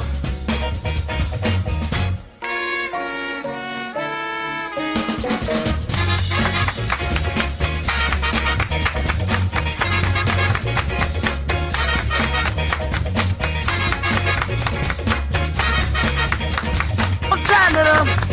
You can get it. Move to your left, move to your right.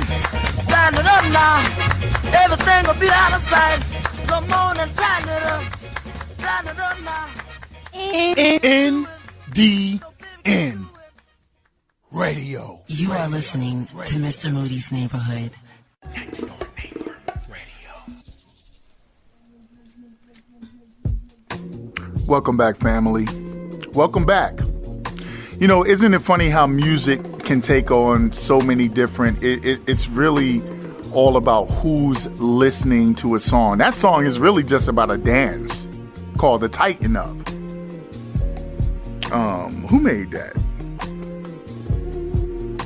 All right, I can't even tell y'all who made the goddamn song. This is the music expert who cannot tell y'all who made the song, but Archie Bell and the Dells or somebody like that, right? Sorry about that, but Archie Bell and the Dells. They're talking about a dance, but I'm about to talk to you about tightening up in your life and treasuring your virginity, and even when you are going to give yourself to a young man, making wise decisions, even if it happens, understanding the pitfalls of teen pregnancy. Now, I'm not going to be as vulgar as I can be on a lot of podcasts. So you're probably not going to hear the other word for vagina that starts with a P. You're probably not going to hear the other word for penis that starts with D's and C's, because there are so many women I know that I talk to their young daughters all the time and keep them in line.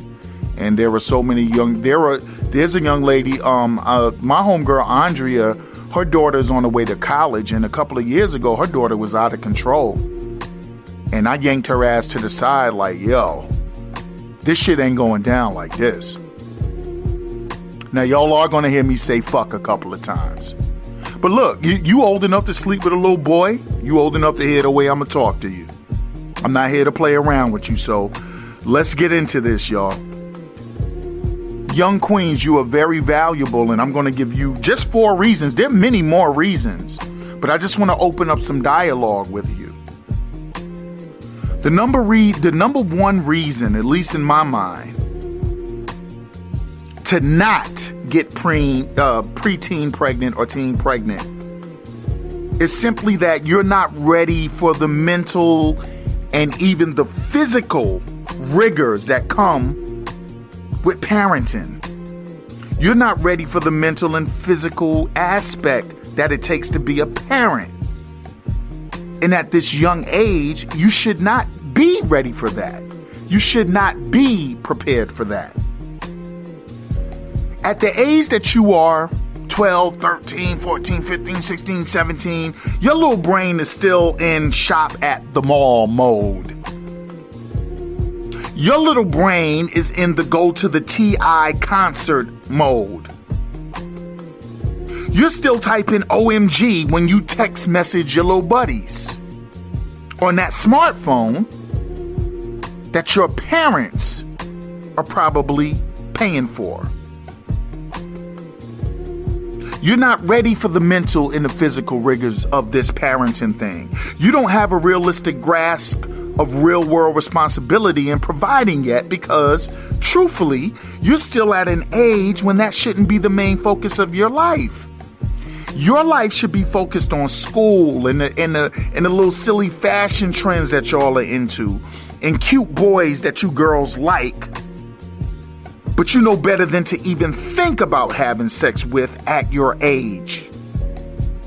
Your focus, young lady, your focus should definitely be on dreaming of what you're going to be and accomplish when you get to an adult age. The easiest part of having a child at your age, if you decide to, because that will be a decision. If you decide to lay down at 12, 13, 14, yes, you can get pregnant at that age. 15, 16, 17, 18. Well, the easiest part of that is going to be the actual sex part, which you don't know a damn thing about real sex. The almost full year of your life that you're going to lose carrying an unborn child for 9 months. That's right. The almost full year that you won't be able to do kid shit because you decided to lay down like an adult. That's going to be the easy part.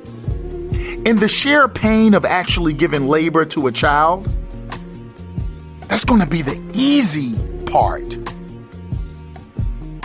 It gets much rougher once the child comes into the world. See, irresponsible sex and losing the year of your life and the pain of labor, man, that's child's play.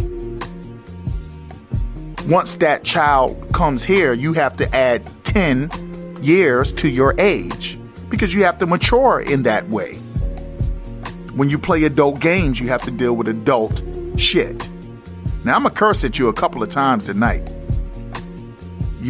For those of you that are letting your children listen to this, and there are some of you that need this and you're going to do it, y'all know how I get down. You don't like it, turn this motherfucker off. Because ain't no going back, because I already started feeling some kind of way. The number 2 reason that you should not even be thinking about preteen or teen pregnancy is because you will rob yourself. You will rob your family. You will rob your parents. You will literally rob yourself. If you have responsible parents that have done all they can to raise you and lay a launching pad for success in front of you, you will devastate them by having unprotected sex and getting pregnant as a young teen. We're talking about responsible parents here now. We ain't talking about the hood rat, the hamsters, and the gerbils. We're not talking about them kind of parents. Hell, the hood rat grandmas and granddad in all of their 30 years of age, they will be thrilled that you are bringing another government check. Wait, I'm sorry. Let me ring the bell for that. I apologize. Not a check. They will be thrilled that you're bringing another child into the world. If your parents are hood rats, hamsters, or gerbils, they're going to throw you a baby shower at the local Chuck E. Cheese, get into an argument with another hood rat family, and have an all-out brawl to celebrate your teen pregnancy. So today we not talking about them rats like that. We ain't talking about them male and female gerbils and hamsters like that. We're talking about the people you can rob and devastate that are responsible parents that you can literally rob and annihilate along with yourself by making foolish decisions. If you have responsible parents who have sacrificed for your future, they'll be devastated. And you will too, because you would have shamed yourself. And listen, I ain't no preacher. I'm not one of them you doomed to hell. That's them kooky Christians. I ain't with all that. But the shame will be in you actually affecting the outcome of your life based off a couple of minutes of pleasure. You will have jeopardized your bright future, your childhood, potentially your education, if you don't have a strong family unit behind you to enforce you going to school and to enforce you finishing your life the right way.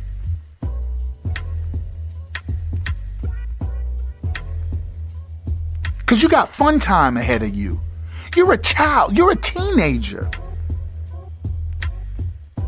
You're not supposed to be pushing a stroller up the street because you're too young to drive.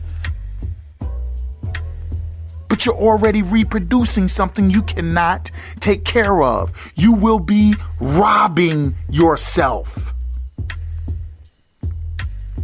If you don't have that unit behind you reinforcing education, self-pride, self-love, all of that, and finishing your fun time as a teen, if you're willing to jeopardize all of that just for a few minutes of unprotected pleasure with an irresponsible little boy, then you're going to be robbing yourself. And yeah, I called that little dude that you think is Prince Charming, I called him a little boy. That's what I just called him. I know it seems like a simple thing to make a baby and still live your young life right now, but it's exactly the opposite, Lil Mama. It's exactly the opposite. Once you bring this baby into the world, you set off a domino effect of things. And we're talking about with people that want to see you do well. See, not every young child that has a preteen pregnancy is from a family of hood rats. There are young ladies that just get out here. They have upstanding parents and the parents do everything they're supposed to do and things happen. That's why I told you, you're not evil for preteen. You're not being judged as evil. I'm talking to you real. It is a devastating blow to a family for people that want to see you get as high as you can get.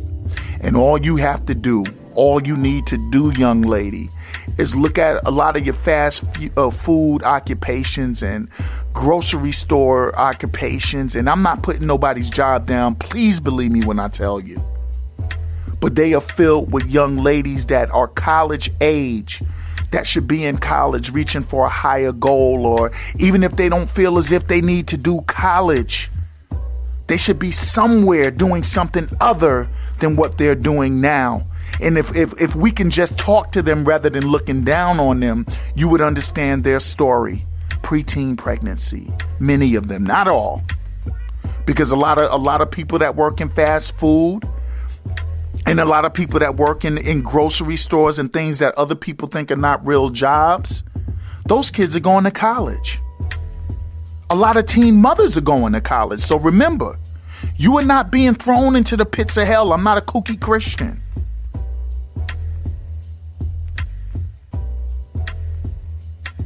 But I'm going to give you some real talk today, because you need this shit. Number one, once again, you're not ready for the mental and physical rigors that it takes to be a parent. Number two, you're going to rob yourself, your family, your parents, your opportunity, your future, everything. What you know about staying up all night long with a colicky baby? What you know about being up and running to the ER when the baby start throwing up 3 a.m. and you still got to be to work 30 minutes later? See, the shit ain't a game.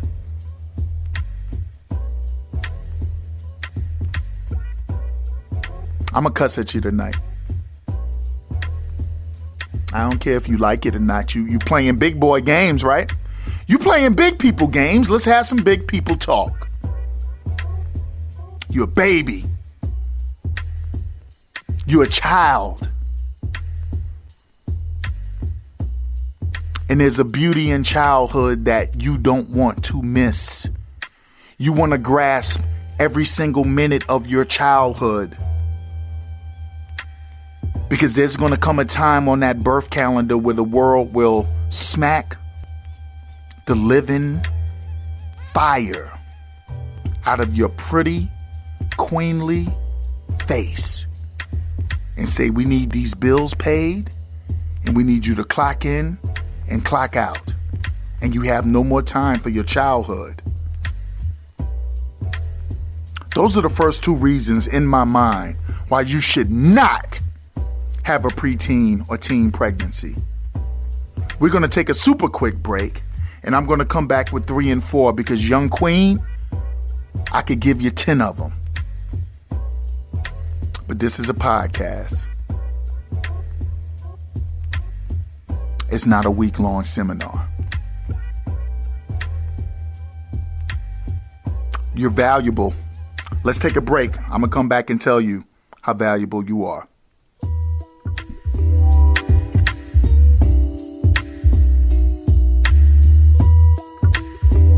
You are listening to Mr. Moody's Neighborhood. Next door neighbor radio.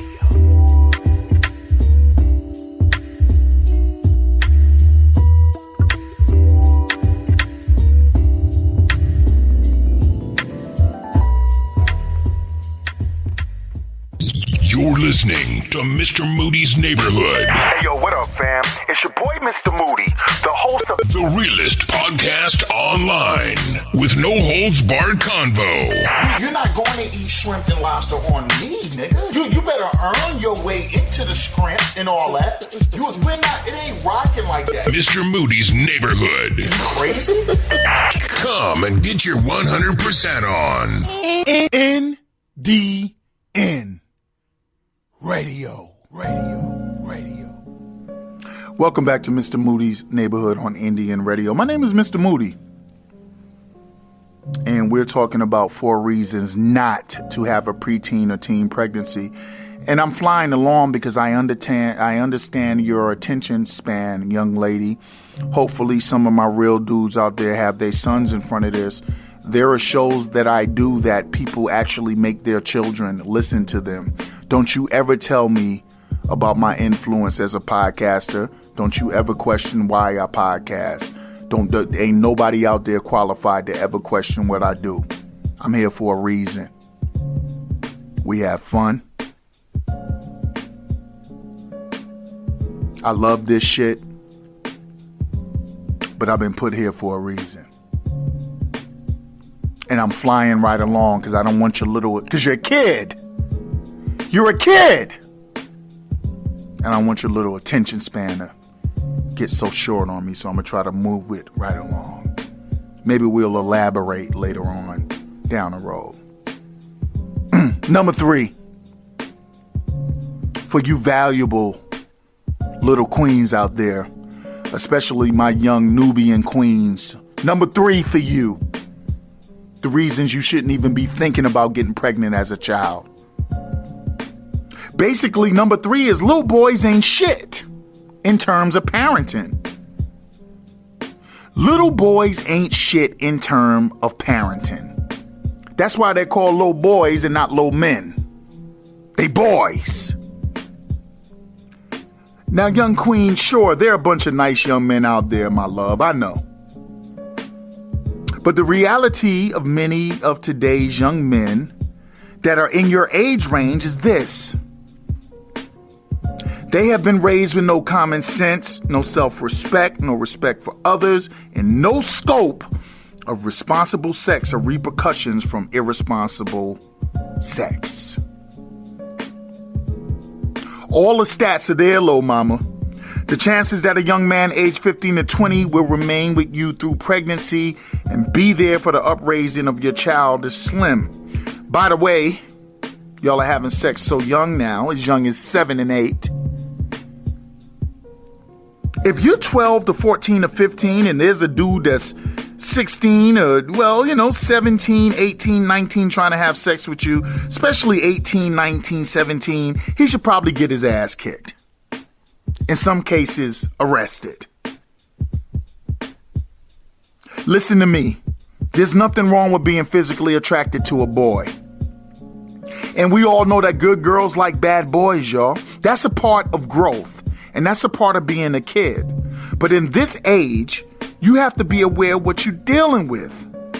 With a young, dumb, and full of cum boy that is just unfit and unprepared to be a parent as you are. Little boys are into video games, not fatherhood. Little boys are into Air Jordans, not fatherhood. Little boys are into playing basketball all day long during summer vacation.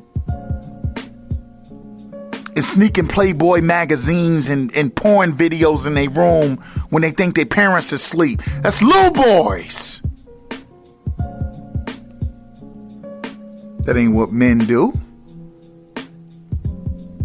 You can't lay down with a little boy and look for a man result, little mama. Little boys are into taking phone pics of hot cars that they see in the street and uploading it to their Instagram or Facebook or what y'all got. I don't know all the stuff. Y'all know technology hates me, and goddamn it, I hate it back. But that's what little boys like doing. Little boys like seeing a nice car and taking a picture and uploading it somewhere. That's a little boy trait. That's not the trait of an adult male.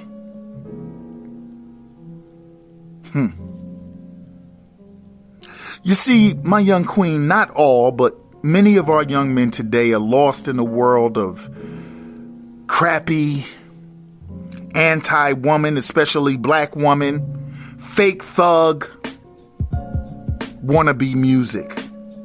And it's the music that they try. And I'm not blaming the music because it go way deeper than that. But let's talk about real. Let's talk about what's real. And I don't want to be that old stuffy professor and super intellectual person that talks so over your head until you realize that person trying to show you they smart and they don't really give a fuck about you. I care.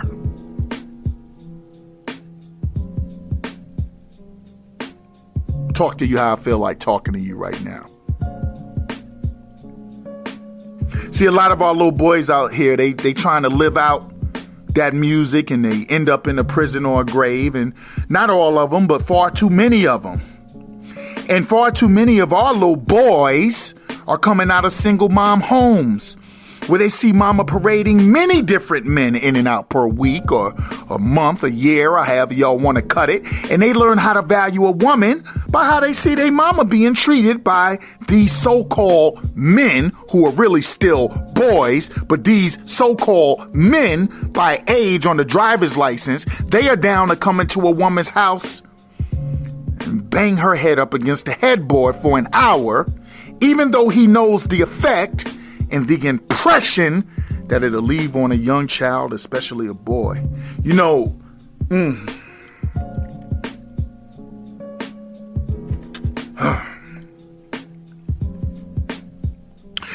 you may not know about it, but us older people, we know about it. That's that kind of man that can't afford a hotel. That's that kind of man that was probably an ain't shit little boy back in the day. And see, so many of our little boys grow up around men like this. And so many of our little boys grow up around men that take videos of women brutalizing each other and upload it while they screaming, "World Star!" And so many of our little boys, they grow up without that real man influence in their lives. And they end up adopting the emotional response traits of the women who raise them. Listen to me, little mama. That's who you want to make a baby with? Huh? Huh? I'm not saying every preteen mom is bad. I told you that in the intro. Yes, I did. Because many women that have had children in their teens, they good women. Some women who have even waited later on in life to do the right thing and have children, they're great women. They are women who caught a rough break on the relationship side. They did everything right, but the relationship went bad and they found themselves by themselves trying to raise a suitable male. But way too many women are just chicks that was down for whatever and slept who whatever, and they made babies with whoever. And these women, along with the low-life, irresponsible half of a man males, the kind of dude that puts his semen in the vagina just for that real feel. Y'all know what the real feel is, right? That's when you don't wear a condom. That's how your little ass get pregnant, right?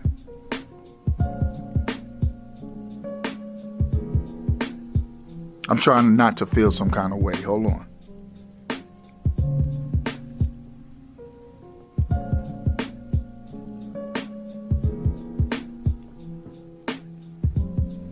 Yeah.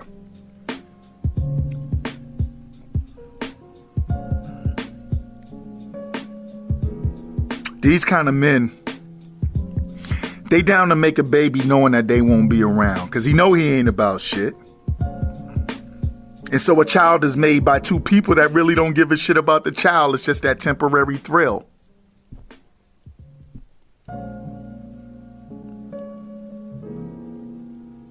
People like this have created a good portion of the male pool that you currently in 2014 will select from. Little mama, I'm gonna give you a little bit of medicine today.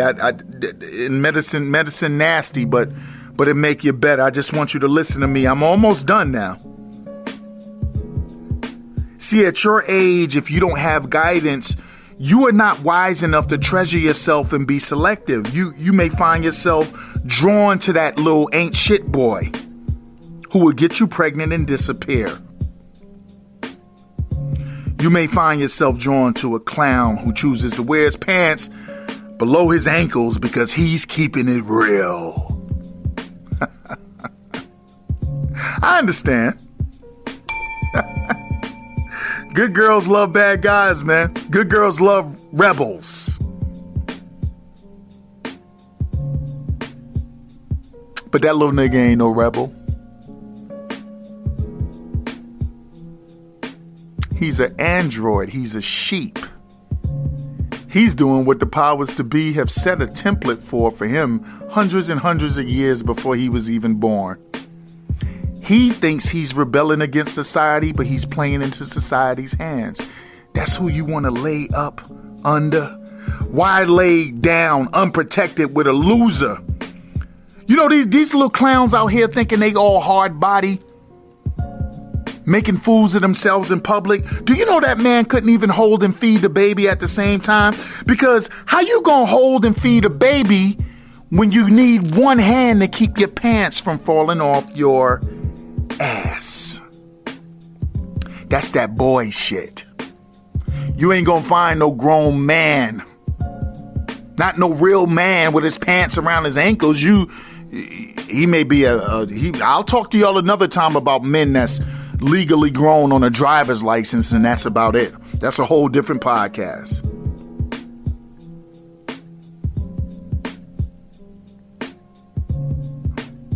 I'm fighting off feeling some kind of way.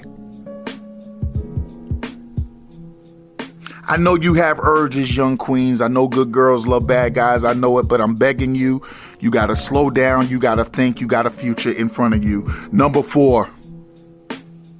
I said I had 10. Damn it, I got 20. The number 4 reason not to be preteen or teen pregnant is you ain't got no damn money. Let me pause the bounce. Hey, yo, shorty. You ain't got no money. You ain't got no motherfucking money because you a kid. You ain't got no money to support a child. You don't work. Your job is supposed to be school. Your job is supposed to be enjoying your years. Your job is supposed to be experiencing puppy love and heartbreak and all that without the pregnancy. Your job is supposed to be into athletics and after school and academia and all these other things. Your job is supposed to be learning how to grow up to be a responsible young lady, an educated young lady, a savvy young lady. That's your job. And the reason that's your job is why you ain't got no motherfucking money. Because you a kid right now. And you ain't no child entertainer or actress.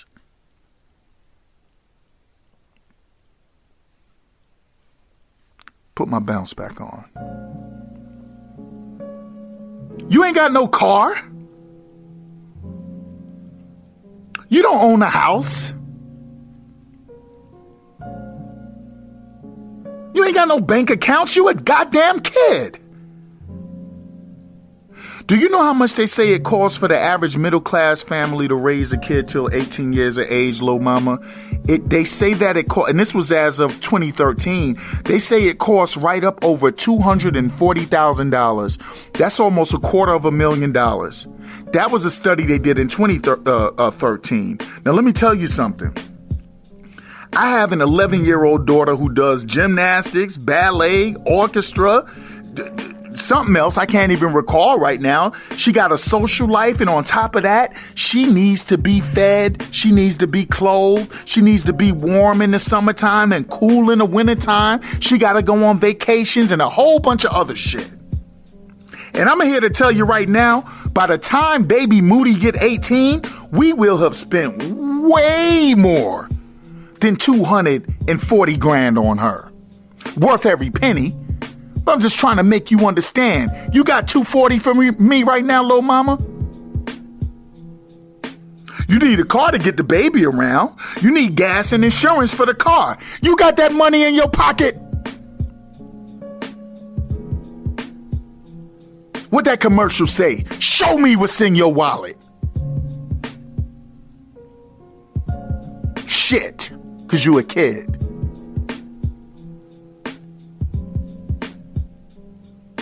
You a kid. Your money's supposed to be spent going to the mall with your bestie. You supposed to be buying albums off iTunes or something like that. You ain't supposed to be making no babies, and I know. You think your mama gonna watch the baby while you do kid shit, right? You think you can lay down like an adult and then mama watch the baby while I do some kid shit. Well, let me tell you, if she does, she will be reinforcing and co-signing your irresponsibility. And some of y'all 26-year-old grandmas and grandpas out there listen to this and you don't like it. I don't give a damn what you and your gerbil ass likes. Turn it off if the truth hurts you sometime.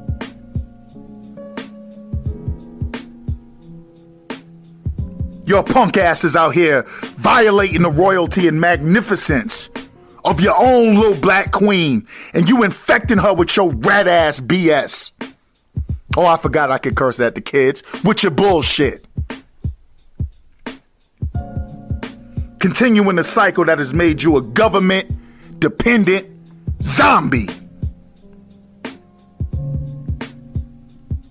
I don't give a shit if you mad.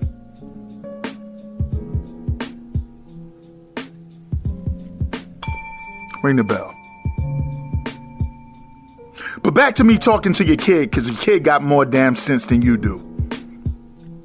Lil Queen, after that $240,000, let's not even talk about sending the kids to college, youngin'. Because that's going to really, that's going to break the bank. Let me tell you.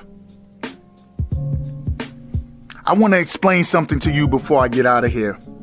I want you to listen to me. I want you to understand that I love you. I want you to understand there are so many men and women that love you. I know that we are hard on the kids. I know y'all think we dinosaurs. I thought the same thing when I was a child. That's why when I deal with people, I deal with them for real. I want you to absorb what I said to you, and I want you to think about it and understand the beauty of your life. Little mama, you are beautiful. You have a future in front of you that is as bright as the stars. And I'm saying this to you as an older person that isn't perfect. I have made my share of screw-ups as a youngin'. I have done it. That's why I need you to understand that I'm not coming at you like a God who has never erred in my life. I'm coming at you like a king who wants you to succeed and do the best you can do for yourself. I lost my virginity at 13. Unprotected. In 1983. It could have been a disaster. It could have been a disaster. If I could do it all over again, I would have never lost my virginity at 13. I was too young. I should have been out there doing kid shit. So I ain't talking to you like I'm perfect, because I'm not. I'm not. I know what it's like to break parents' hearts, because I've done it. I deprived my parents of seeing me walk up a high school graduation aisle. I deprived them of seeing me walk up a college graduation aisle. I never made any kids out of wedlock. I've never done that.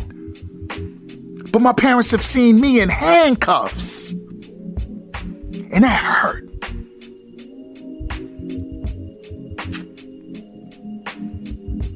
So I ain't telling you I'm bad, and I ain't telling you you bad and I'm good. I ain't telling you you bad and I'm good, little mama. I'm not sending you to hell. I'm talking to you real. This has been less abrasive than that bullshit music you listen to. And I love rap. I love talented, artistic stuff. Not this garbage that you're listening to.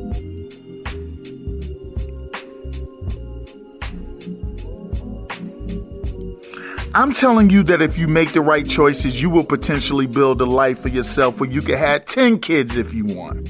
When you're older, when you're wiser, when you're financially secure and stable.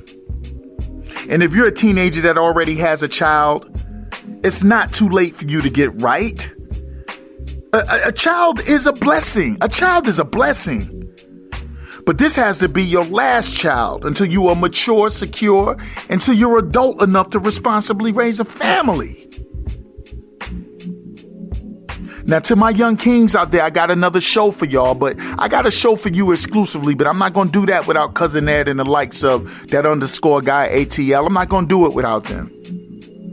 To my young kings out there taking this unprotected baby making thing like a joke, remember this. You don't have to recreate the circumstances you grew up in, brother. You're better than that. I didn't recreate my circumstances. I bettered myself and made a commitment that I would never create a life that I could not support. And if I could do it as an old man, my young king, you could do it. Because you're smarter and you're better than me. Everybody is counting you out, and sometimes I count you out too, but I still believe in you and I still love you. It's time for y'all to get responsible. Young people, you have your whole life in front of you. Be responsible. On top of the risk of teenage pregnancy, they're making diseases in laboratories to kill you. I know y'all gonna have sex at some point, but put something on, man. Just a message from an old guy. Yo, I'm out of here, y'all. I want y'all to think about that. I want my young kings and queens, don't y'all end up being damn hood celebrities in the streets and in the bedroom, especially you girls. Don't end up being that chick that's only known for one thing and not something that you'll be proud of years later. To my parents that let their children sit down, or their nieces or nephews sit down and listen to this, we got a movement going. To those of you that'll just take these words and clean them up a little bit and maybe give your kids a lecture about this, that works too. But if anything I said just offended you because you're looking in the mirror and you are the parent that are creating this recyclable destruction and lack of self-worth and misunderstanding of beauty and self-integrity and pride,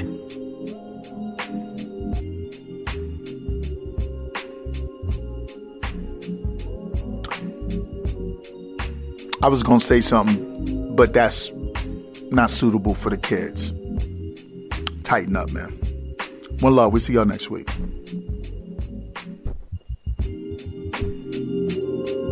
You are listening to Mr. Moody's Neighborhood.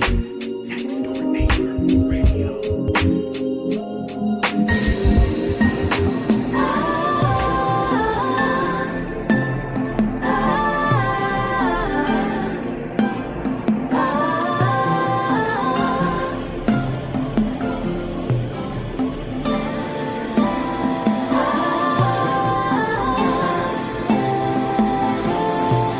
In my apartments a long time ago, I knew a bad bitch, but she was kinda slow. Still gave it up when it's a few of us. She let me finger fuck her on the school bus. We used to cut school with her, run train. She wanna hang with her, we want one thing. Jet penetrating that dope, dog. She choke on it like smoke, dog. But whenever I fucked her, my re-up. In a dice game, I go see her. She'll give me enough to buy quarter ounce, then blow a blunt of that reefer. She used to buy a nigga new sneaker, pay the bill on my beeper, just so she could pay me for the 69, and I know it's time to go freak her. Then one day I just asked her, why you always getting ass up? I mean, damn, hoe get paid, all you do is get laid. This shit don't add up. She say, till all I wanna do is feel love. Even if I know it ain't real love.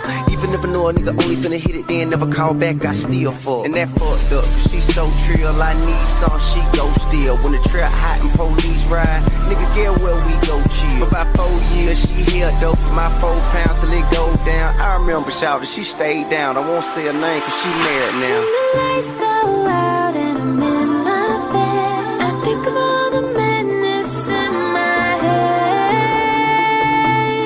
Oh, all of the things that I did back then. Oh, when I'm in my bed, I think of all the memories I've had.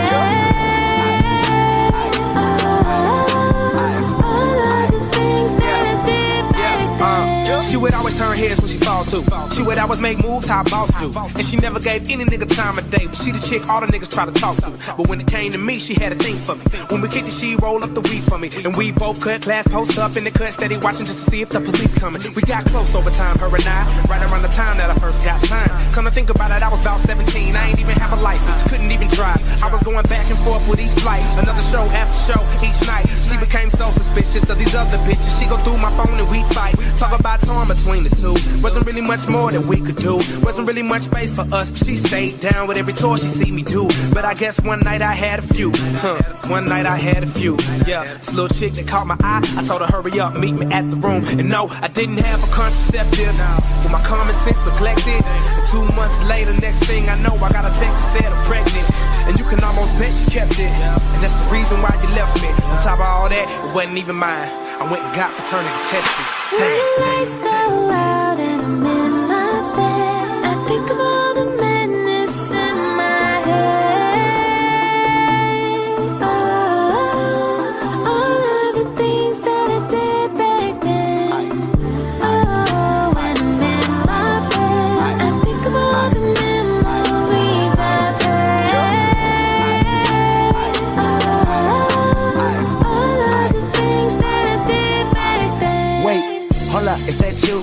With them big old thighs after school. J305, I gave me high five when I said I'm in high pursuit. You said I won't ride until Kendrick drive a new Monte Carlo that cruise. And that shot my pride. I tried to improv, but no freestyle, I never do. You're looking for the nigga with the tallest fatty. You're overlooking every nigga that ain't quite ready to make it rain on you like I'm about to break a levee. Hold up.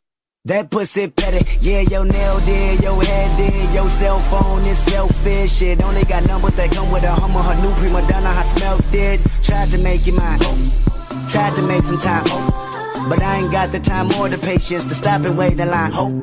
Her dreams host Versace, she fall for Armani. Only deal with rich niggas, fuck you and Big Romney. I'm grown now, I'm on my own now, I'm poppin'. Change my phone now when I get home now. I got options, fast forward, wait, is that you? With your 3 kids and 3 baby daddies ain't card note that's overdue. I know. The lights go out and I'm in my bed. I think of all the madness in my head. Oh, all of the things that I did back then. Oh, when I'm in my bed, I think of all the memories I've had.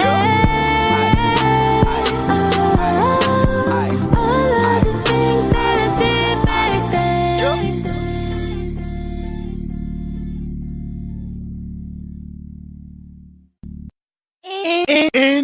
NDN Radio.